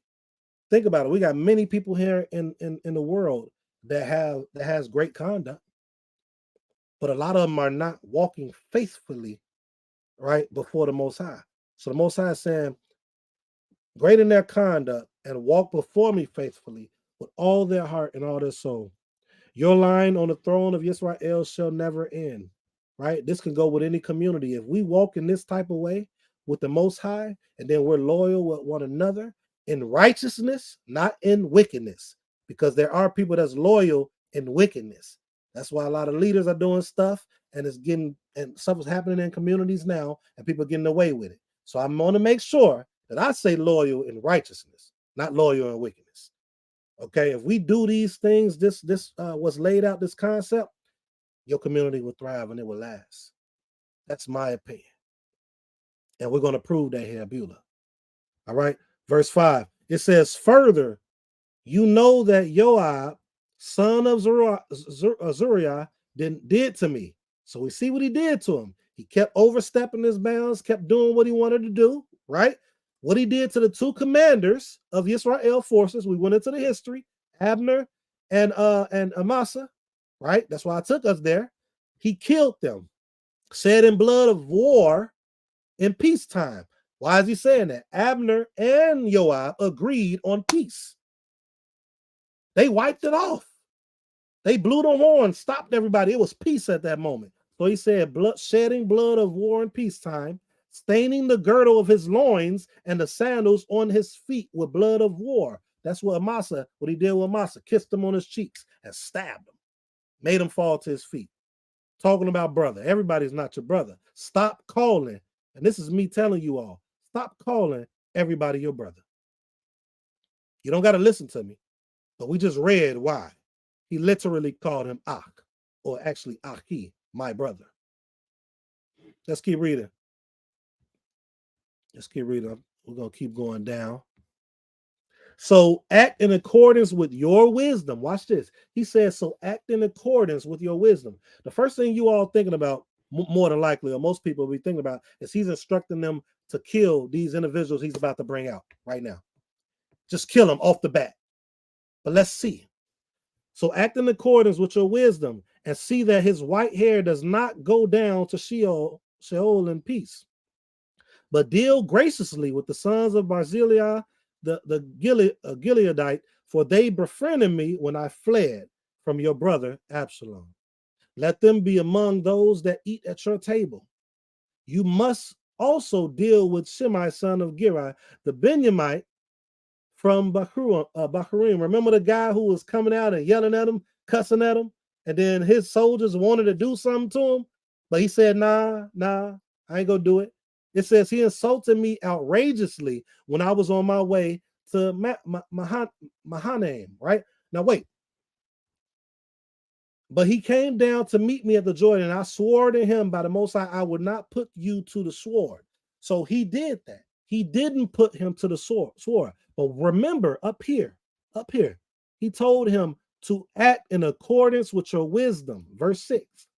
Most people will look at this right here, verse 8, and say that he's telling him to kill him. Right? I'm not saying that wrong. I want to bring a different school of thought. He's telling them to kill this person that was insulting me, right? He told them to act in wisdom. Keep that in mind. We're going to read what I'm talking about in just a minute. So do not let him go unpunished, for you are a shrewd man, and you will know how to deal with him and send his gray hair down to Sheol in blood. All right, this comes off, and I'm not going to disagree if somebody say he's telling them to kill this man. Make sure he's done for, right? Remember, he needs to make sure his kingdom is on point and is no manipulation allowed in there to get the people aroused to go against him too. But he told him to go according to his wisdom too, right? He also told him just make sure he doesn't go unpunished. So it's something he's going to do. All right, let's keep reading. Verse 10. So David rested with his ancestors, and he was buried in the city of David. The length of David's reign over Israel was 40 years. He reigned 7 years in Hebron, and he reigned 30 years in Jerusalem. And Solomon, sat upon the throne of his father, and his rule was firmly established. Adoniah, son of Haggith, came to see Bathsheba, Solomon's mother. She said, do you come with friendly intent?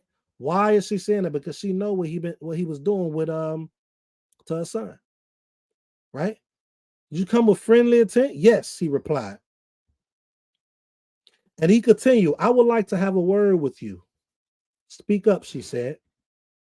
Then he said, You know that the kingship was rightly mine, and all Israel wanted me to reign.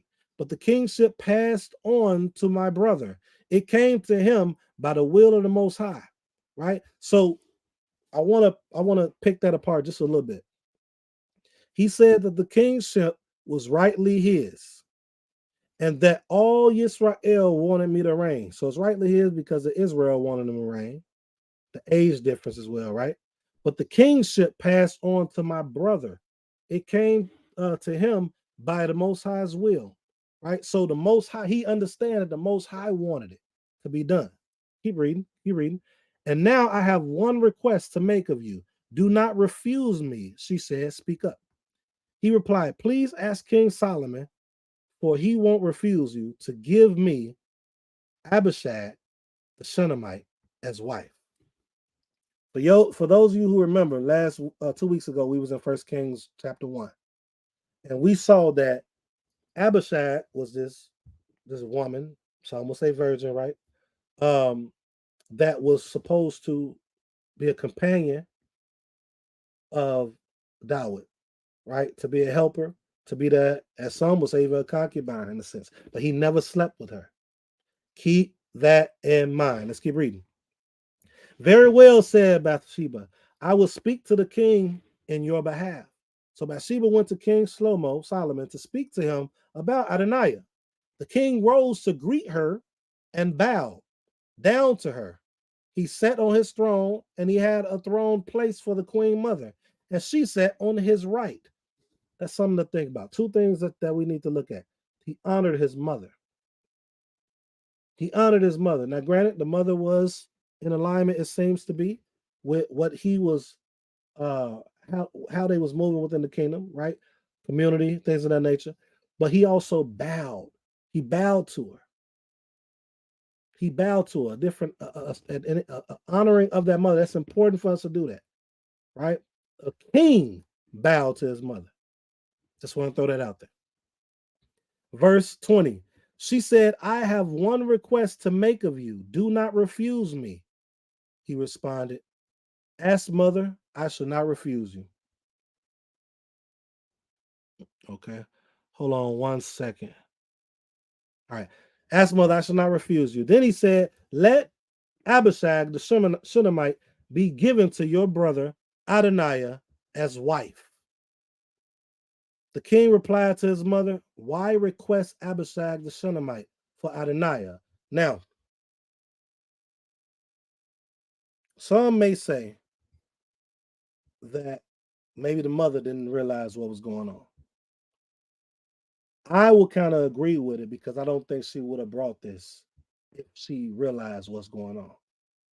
I'm going to take us there. We're not going to go. I'm just going to read it off to you. I'm going to pull it up and read it off to you. The king replied to the mother, why request Abishag, the Shunammite, for Adoniah? Request the kingship for him? For he is my older brother.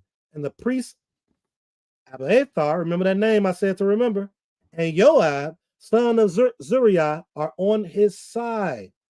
Okay? So when you go back to 2 Samuel 16, we're not going to go to it. I'm just going to go to it myself and read it to you all. 2 Samuel 16, 21 through 22, it says, Ahithophel, I know you all remember this from 2 weeks ago. Ahithophel said to Absalom, go into your father's concubines, whom he has left to keep the house, and all Israel will hear that you have made yourself a stench to your father, and the hands of all who are with you will be strengthened. So they pitched the tent for Absalom on the roof, and Absalom went in to his father's concubines in the sight of all Israel. Why is that important? Right? If you're having sexual relations with a former king's concubine, it's a way of proclaiming yourself to be the new king. So they were still figuring out a way to get him in there, and he recognized that. Slow-mo recognized that, and that's what we're seeing right here. He's saying that this priest is still in cahoots with Joab and with Adoniah. Why am I going to do that? This was Abishag, the Shunammite, was given to my father, and he's asking for her to be his wife. Let's keep reading. Let's see what he says. Thereupon King Shlomo swore by the Most High, saying, so may the Most High do to me, and even more, is broaching this matter does not cost Adoniah his life. Why is he saying that? Why is he saying that? Let's go back to give me a second. Let's see.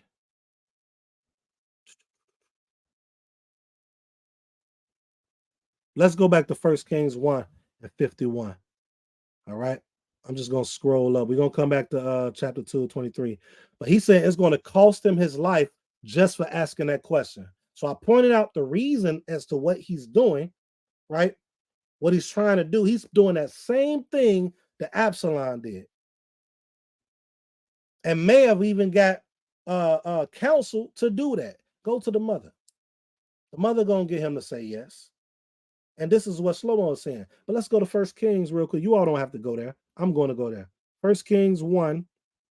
And let's read the end of the chapter. Watch this. 51 through 53. I just want you all to see this. Why is he saying that he is why did it jump to chapter 3? Give me a second, you all. Let me pull it up this way. 1 Kings chapter 1. Let's go to the last. I just want you all to read this. It was something that he has said to Adoniah that we need to pay attention to. Why is he killing? Why is he saying he's about to die? The screen is acting up. Here we go.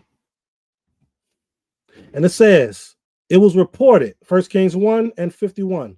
It was reported to Solomon, Adoniah is in fear of King Solomon and has grasped the horns of the altar, saying, let King Shlomo first swear to me that he will not put his servant to the sword. Understand how important this is before I continue going. He said, put his servant. First of all, he wasn't a true servant,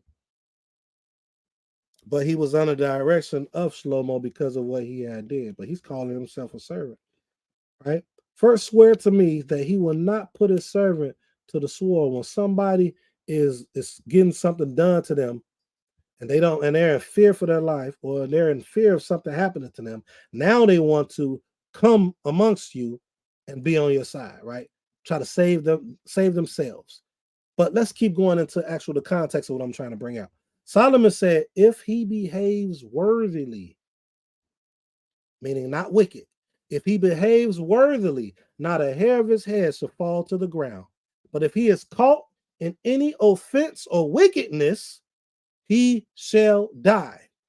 Why is he caught in wickedness right now? Because he is still plotting to come against King David. Coming through his mother to ask of a woman that was up with his son. Same concept that Absalom did. Same concept. Okay, let's keep going. We was in verse 23.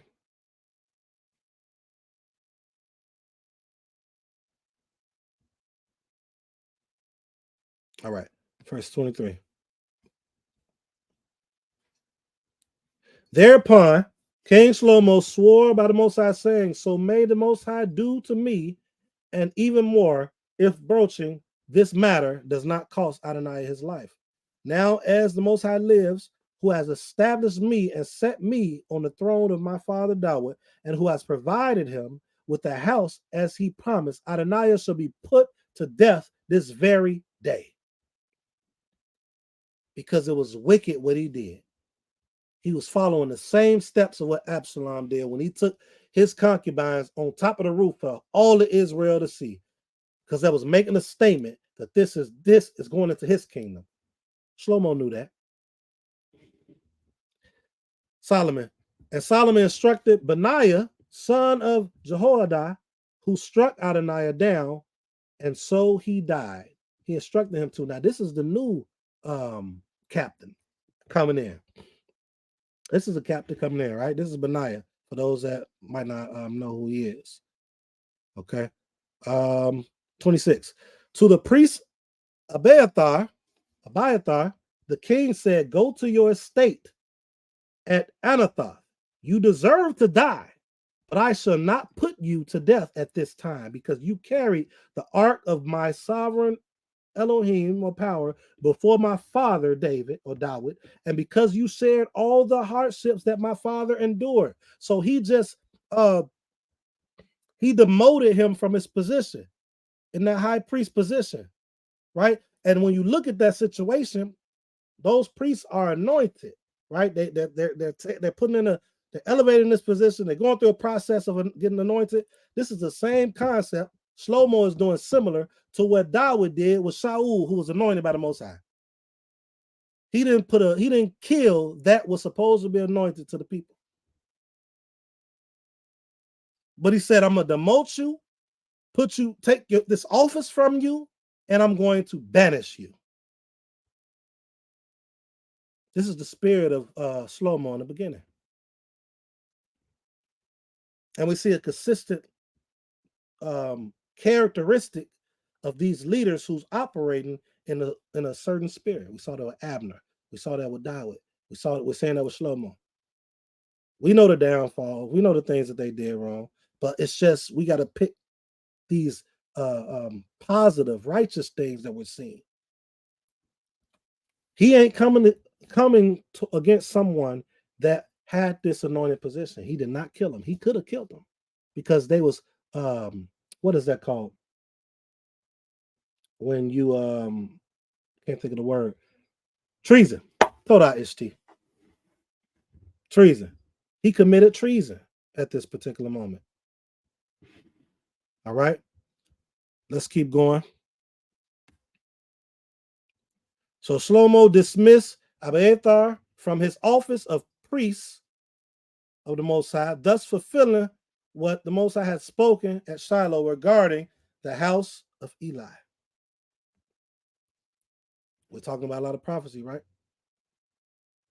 When the news reached to Joab, he fled to the tent of Elohim and grasped the horns of the altar. For Joab had sided with Abaniah, though he had not sided with Absalom. Right? He was a part of that process of his death, but he sided with Adoniah. He still was trying to get this position. He still wanted to keep and solidify himself. But that position was gone. Benaiah took on that position at this point.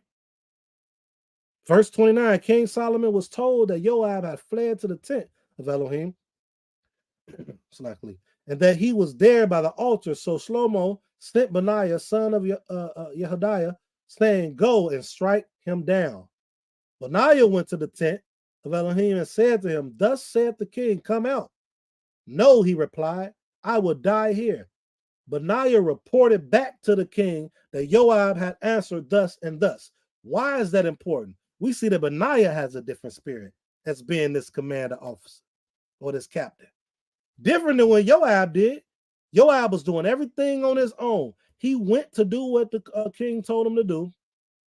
And he said, no. He replied, no, I will die here. Pay attention to that. He said, I will die here. Keep that in mind.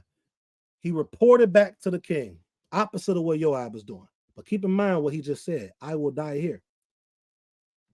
31. And the king said, do just as he said.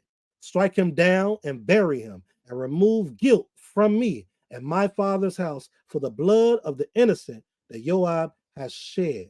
Be careful what you say, because there can be consequences due to what you say. He said, I will die here.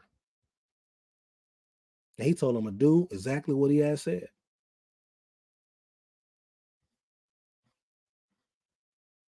Thus the Most High will bring his blood guilt down upon his own head, because unbeknown to my father, he struck down with the sword 2 men more righteous and honorable than he, Abner, son of Ner, the army commander of Israel, and Amma, son of Yathar, the army commander of Yehuda. At that time, he had took that position. Joab did not have it anymore. And he's coming against men that are appointed, coming against men that's building great and righteous relationships with Melech David. We have people that's trying to break down righteous relationships that are messy, that are wicked, that are not truly focused on the people, like Joab did. He wasn't focused on the people. He was being selfish. If he would have stepped back and saw that Abner was actually bringing them, maybe something could have changed. We know that was prophecy. I get that. But the Most High is merciful for those that change and go down towards righteousness. Something could have changed. Maybe it wouldn't have. I don't know. All right, I'm just putting it out there. But we need to see this stuff that's happening in this scripture that we're reading and understand that it's happening today and what we need to do to prevent it. May the guilt for their blood, verse 33, come down upon the head of Joab and his descendants forever. And may good fortune from the Most High be granted forever to David and his descendants, his house and his throne. So Benaiah, son of Yehoiada, went up and struck him down, and he was buried at his home in the wilderness.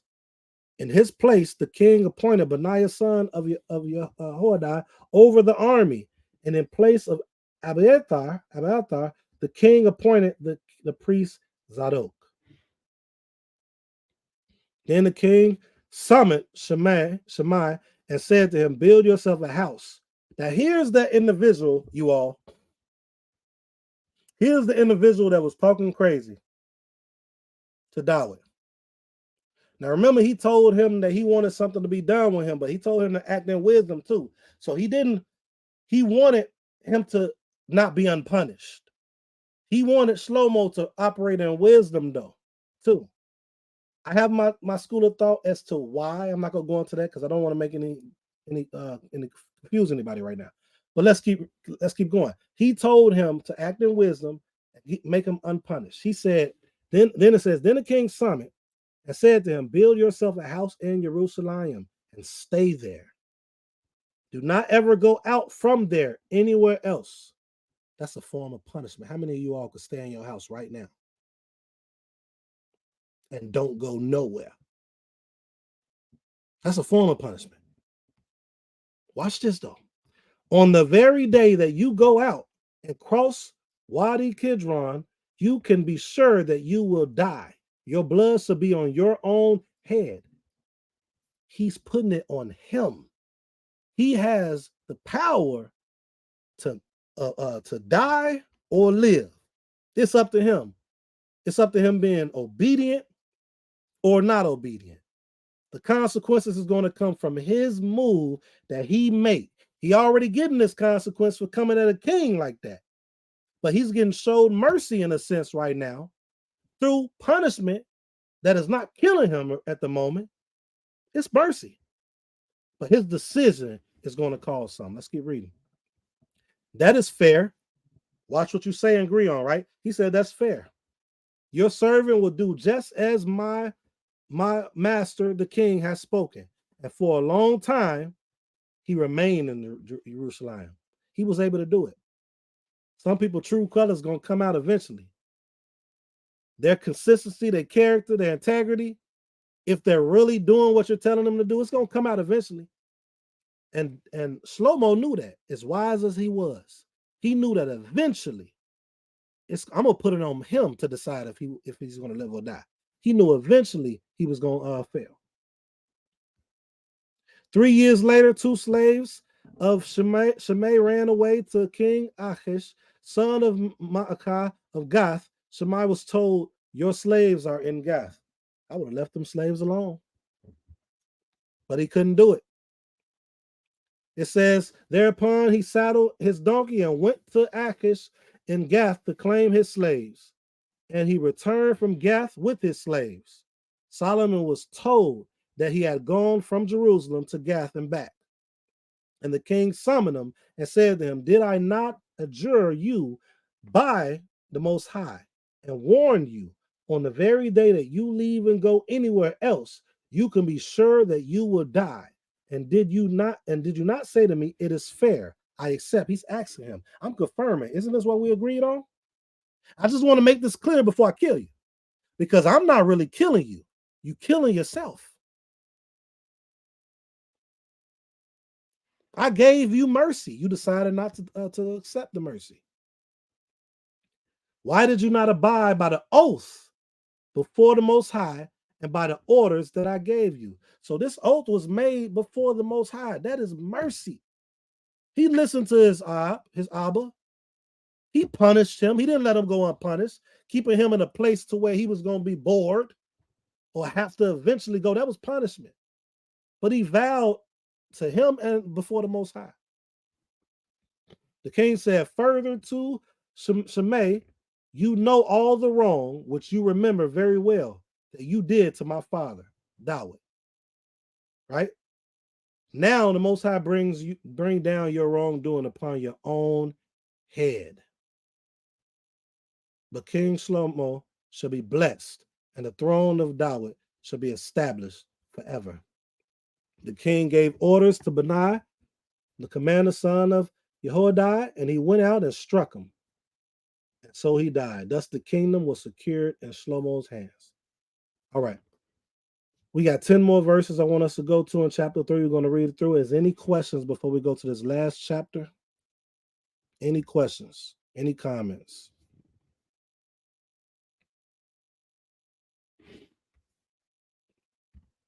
We are ending, you all.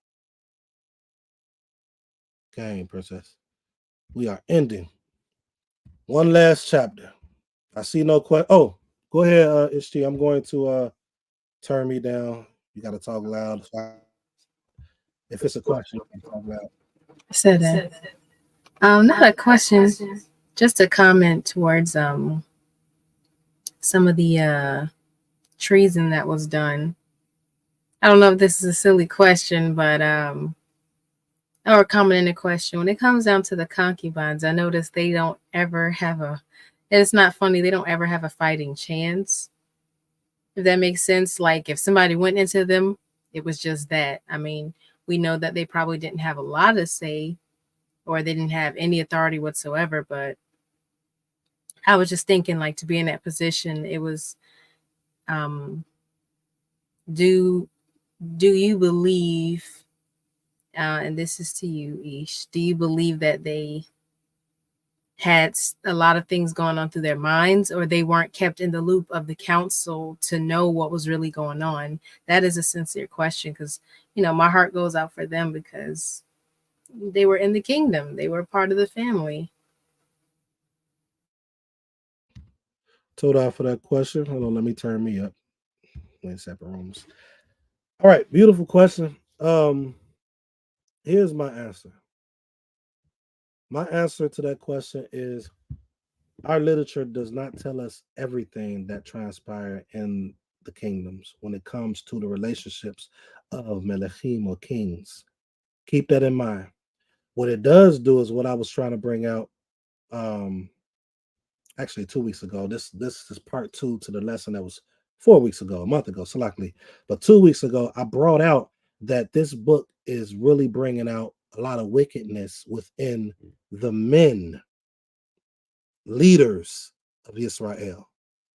That's why when we was in Sirach and I was bringing out the children and the women, I was trying to make it balanced, but it's showing the wickedness. We're reading Abner, we're reading Joab, we're reading Shlomo, we're reading all these men, right? So the story is trying to present a certain way of how we lived and went against the Most High, how we treated the leadership, how we treated the people, right? So it doesn't give us enough information as to how every one of them felt.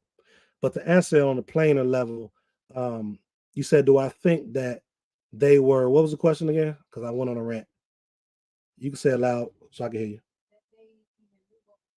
So did they even know what was going on? I would say not all the time. Think about any type of leadership here in the United States. So anything with different jobs, the CEOs and the council that's a part of the CEOs, the regular workers don't know what's going on. Now, ones will say, well, these are supposed to be forms of wives. That doesn't change the concept. These things weren't supposed to know everything in regards to certain war or any of these different decisions that was being made, because it will disrupt their nature and what they might do. It will disrupt their mind and how they might move, because we know that the Most High gave y'all a bigger portion as far as emotion. And I'm not talking about in a bad way. I'm talking about just nurturing. So that nurturing side of the emotion that may take place to be there for that man when it comes to type of war or any type of activities in this nature can disrupt what they think should happen for the kingdom and the protection of the people. So I know that's a different topic, but I'm trying to paint the picture broadly. I don't think that they were in every conversation, nor do I think that they were privy to getting the information. So hopefully that helped. All right. Any comments to what I said? We're almost done. We got 10 verses to read straight. So we'll be done as soon as we go to chapter 3. All right. That was a good one. That was a good question. Oh, is a concubine position based on culture or the head of her household? I'm going to say this, and I would love Prince to answer the question if he wants to, if he feels he needs to.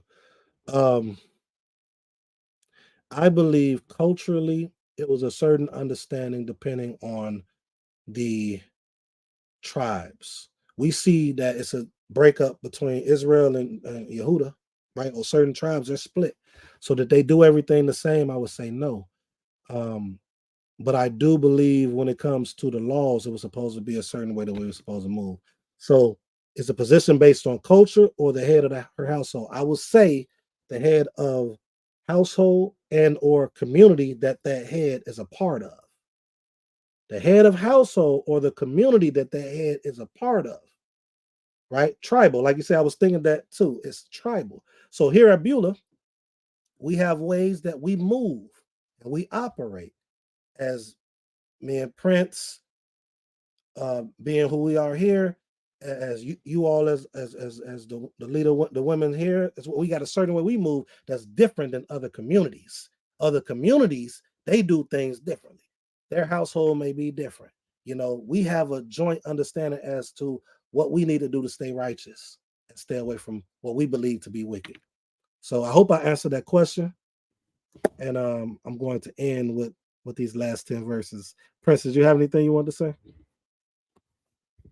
No, nothing. All right. We are almost done, you all. There's another question, though. Oh, okay.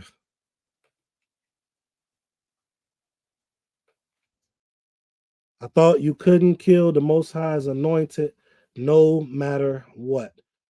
I'm wondering where the question stems from.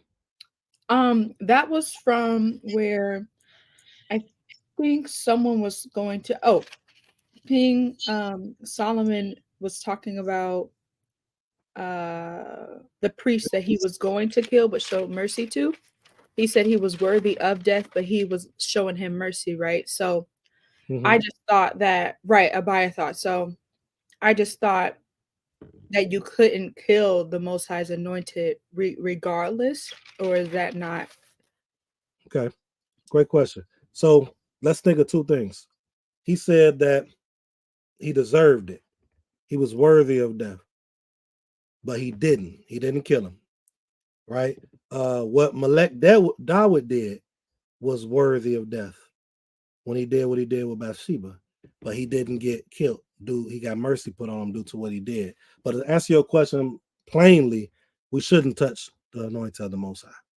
And those that are operating in Torah understands that.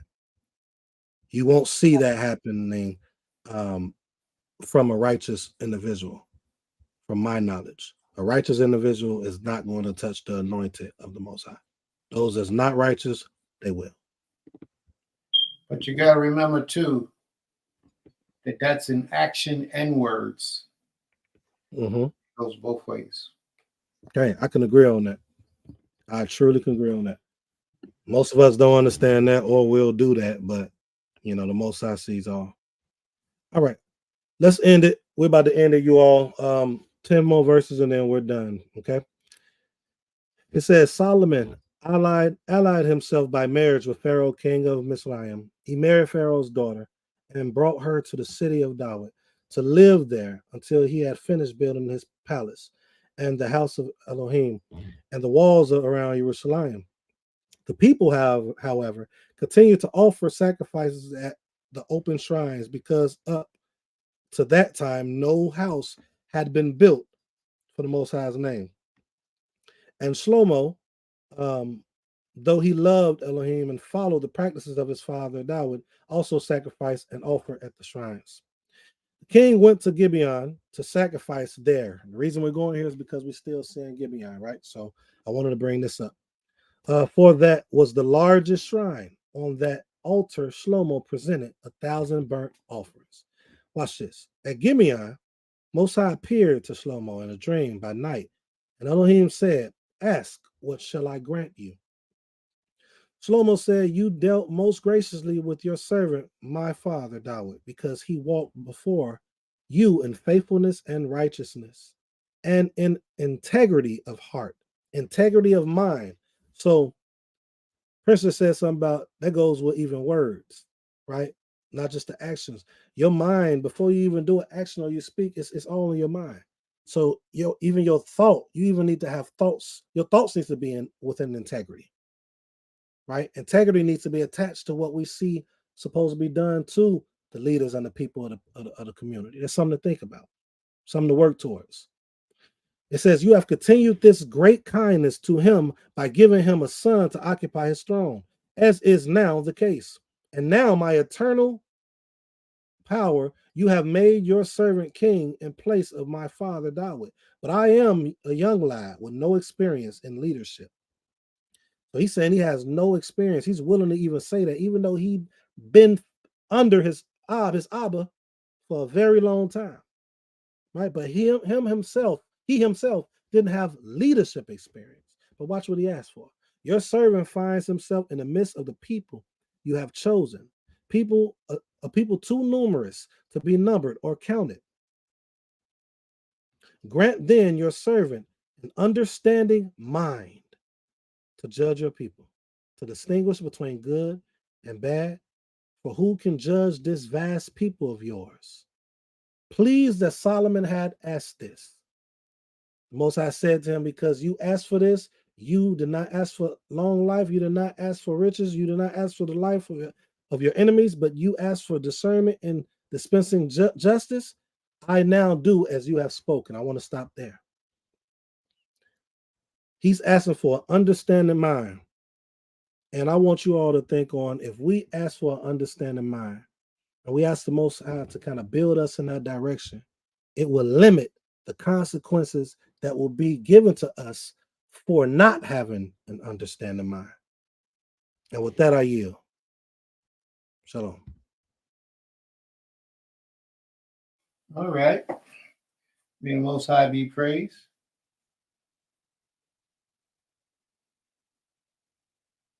All right.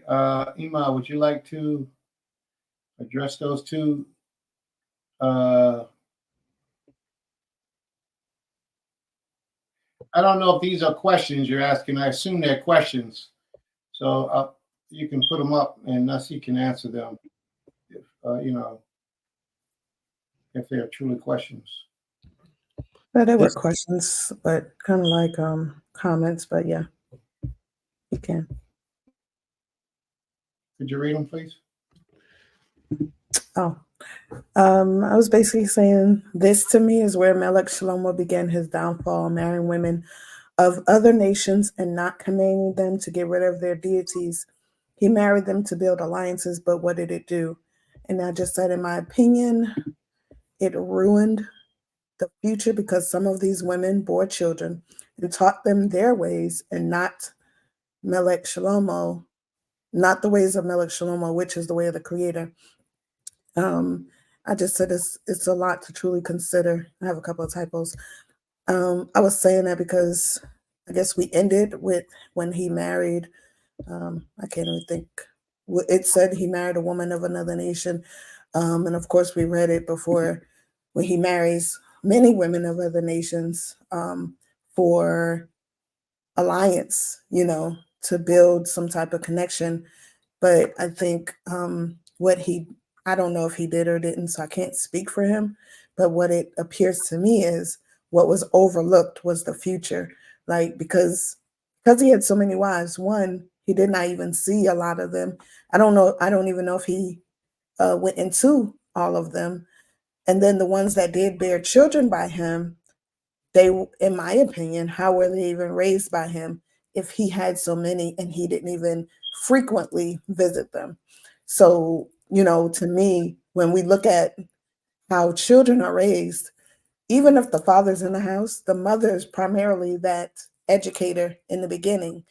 And so if the father is not teaching the mother, then the mother's going to teach the child whatever she's comfortable teaching him and whatever she knows.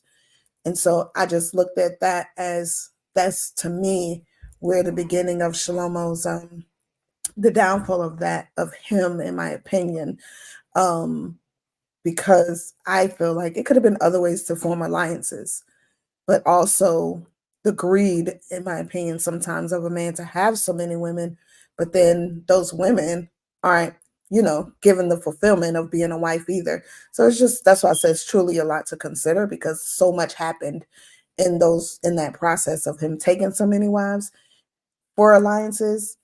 And of course, I guess the more we read, sometimes we're told if those alliances stood or not. We don't even, know. And just makes you consider everything that goes on today and, what we teach all the time about um, courting women and making sure you're marrying a woman that is of the Most High and who will be able to be under your head and follow your rules. So, All right. Okay. I just wanted to comment on that. I'm glad you brought that out, and that kind of further solidifies the consequences, right? In the picking, I believe if he would have just stayed where he was, and was in the forefront of the teachings, like you said, I think things probably would have been different. But the consequences shows what took place, or due to what took place, or the lack of what didn't take place. That's what the consequences came in at.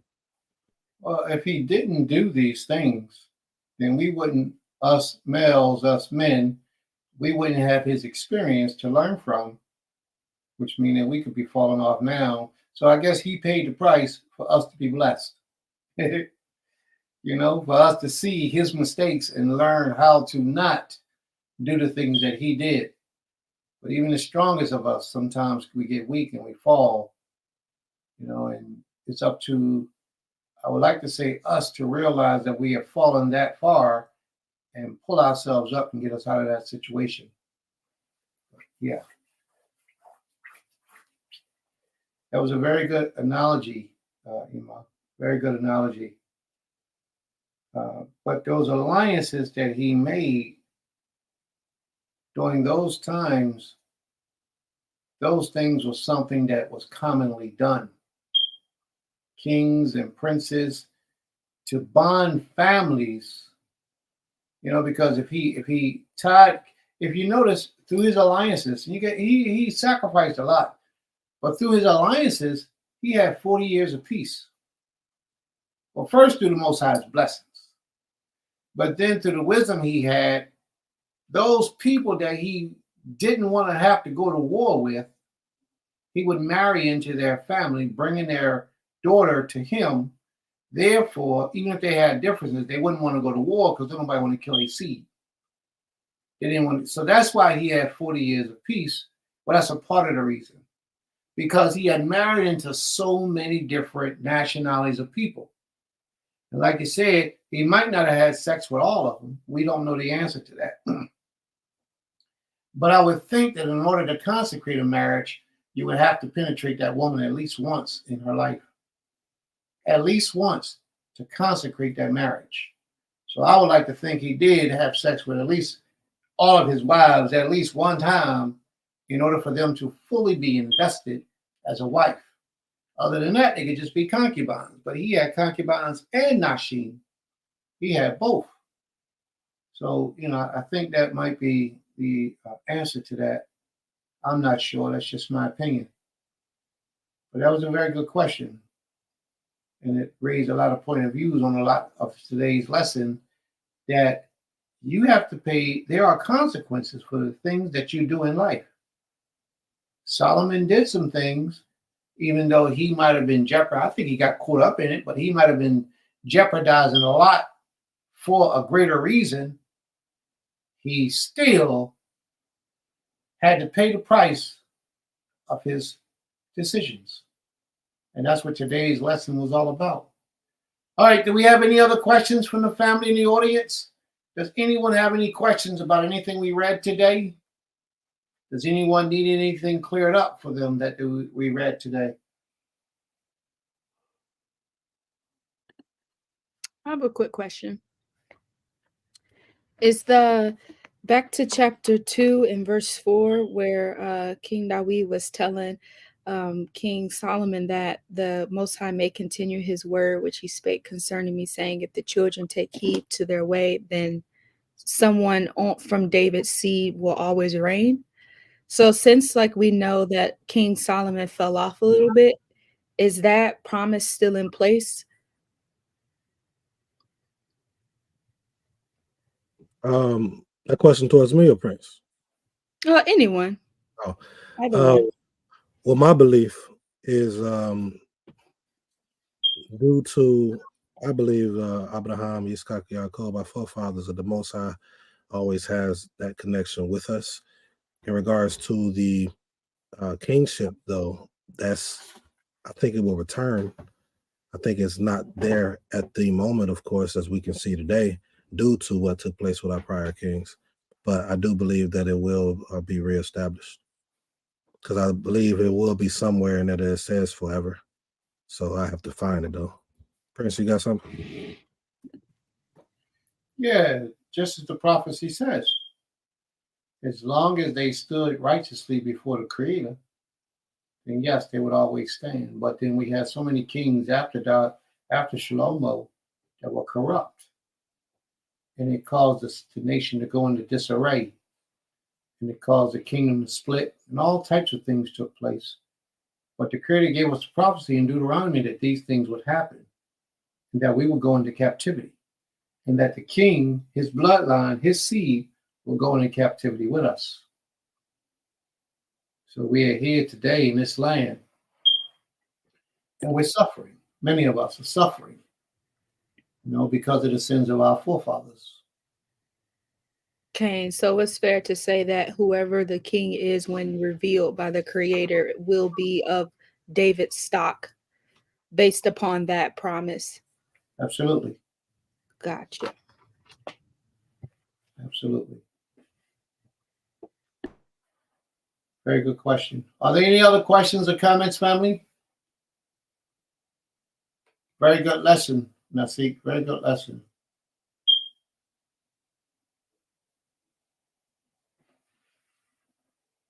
Any other questions or comments, anyone? Well, I guess he delivered that message so thoroughly that everybody fully understands. That's the only conclusion I can draw.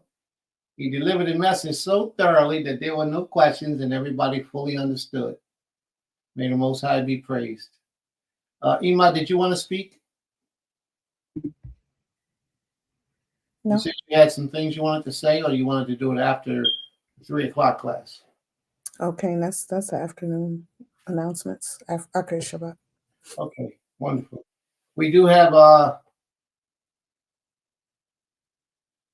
an opportunity right now to bring up questions, subjects, comments. Anyone have any questions pertaining to anything outside of the lesson?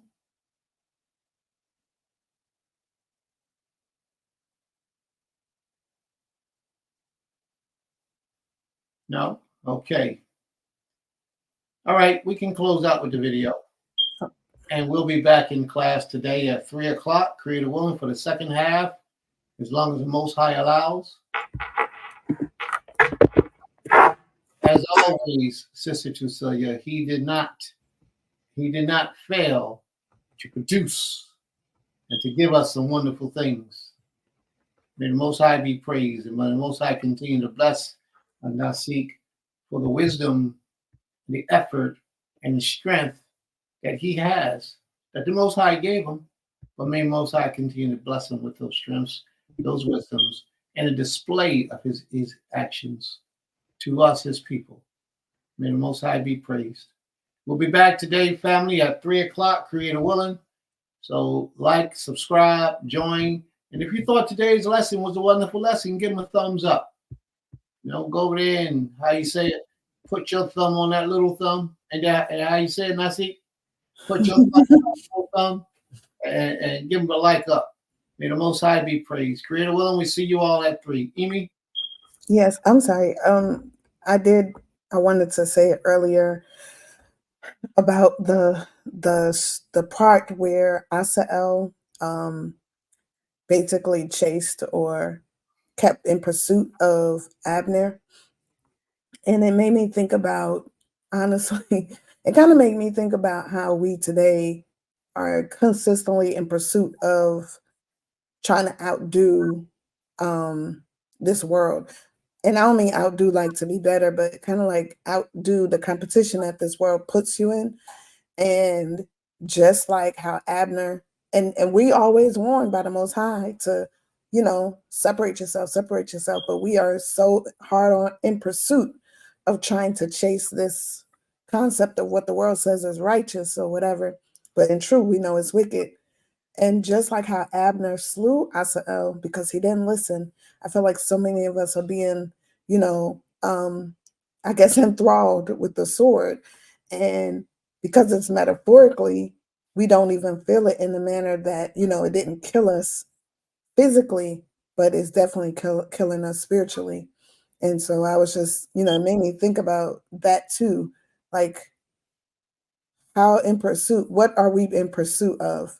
Is it in pursuit to change something to be right? Or is it in pursuit to prove a point or, or to be like something? And if it's good or bad. So it just, like Sister Tusila said, a lot to digest and kind of work through the comparisons and things that we are doing today that still, our ancestors were doing back then. All right. May the Most High be praised. Tell the Rabbah. Sister Cecilia says that Sister Laurel has a question. Well, tell Sister Laurel to post a question or to come up, turn on her camera so we can hear what her question is. I can read her question if you like. Oh, you have it? Oh, okay, wonderful. My apologies, Sister Laurel. She says, Naseekh, when you mentioned one having to stay in the house and not to go out was a form of punishment, it brings to mind COVID-19 shutdown. In my opinion, that shutdown was not for the best interest of the people. Many are suffering. I had those same thoughts too. But yeah. That's interesting. It's an interesting take. Okay. Thank you, Sister Laurel. Greatly appreciated as always. All right, family. We're going to play the video and then we're going to close out and we'll be back at 3 o'clock. May the Most High be praised. Tell the Rabbah. This is for the people in the front and the back, going through the day. You had a lot to do and you know you got a lot on your plate. Then you gotta make sure you get through the day. And although we got a lot to worry about, I just gotta stop and say, you got it, you got it, yeah, you got it, yeah, you got it. Put your foot on the pedal, don't you stop it, yeah, you got it, yeah, you got it, keep on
kinda stuck, thinking that the road's smooth, but it's kinda tough. It all could change up in a minute, as fast as change clothes after cleaning. You just have to put yours on, spread your wings and just soar. Go. One day we all gonna see, then we can grow.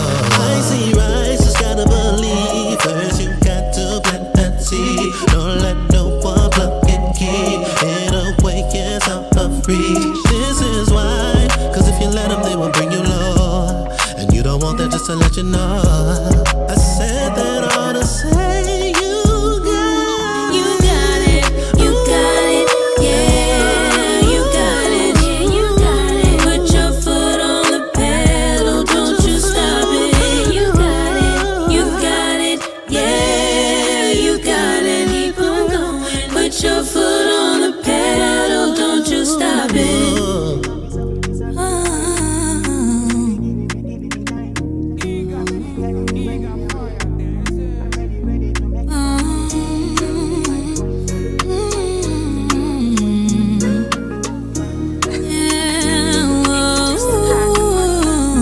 Some say that love is an illusion to those willing to see. You can call me crazy, cause it's still I do believe. The thought of my beloved keeps me grounded every day. All right. Wonderful, wonderful. May the Most High be praised. So we have reached the end of our class for today. For this portion, we will be returning, Creator willing, at the 3 o'clock hour. May the Most High be with you all. Creator willing, we see you all soon. Bayeeth Road. Shalom, shalom. Shalom.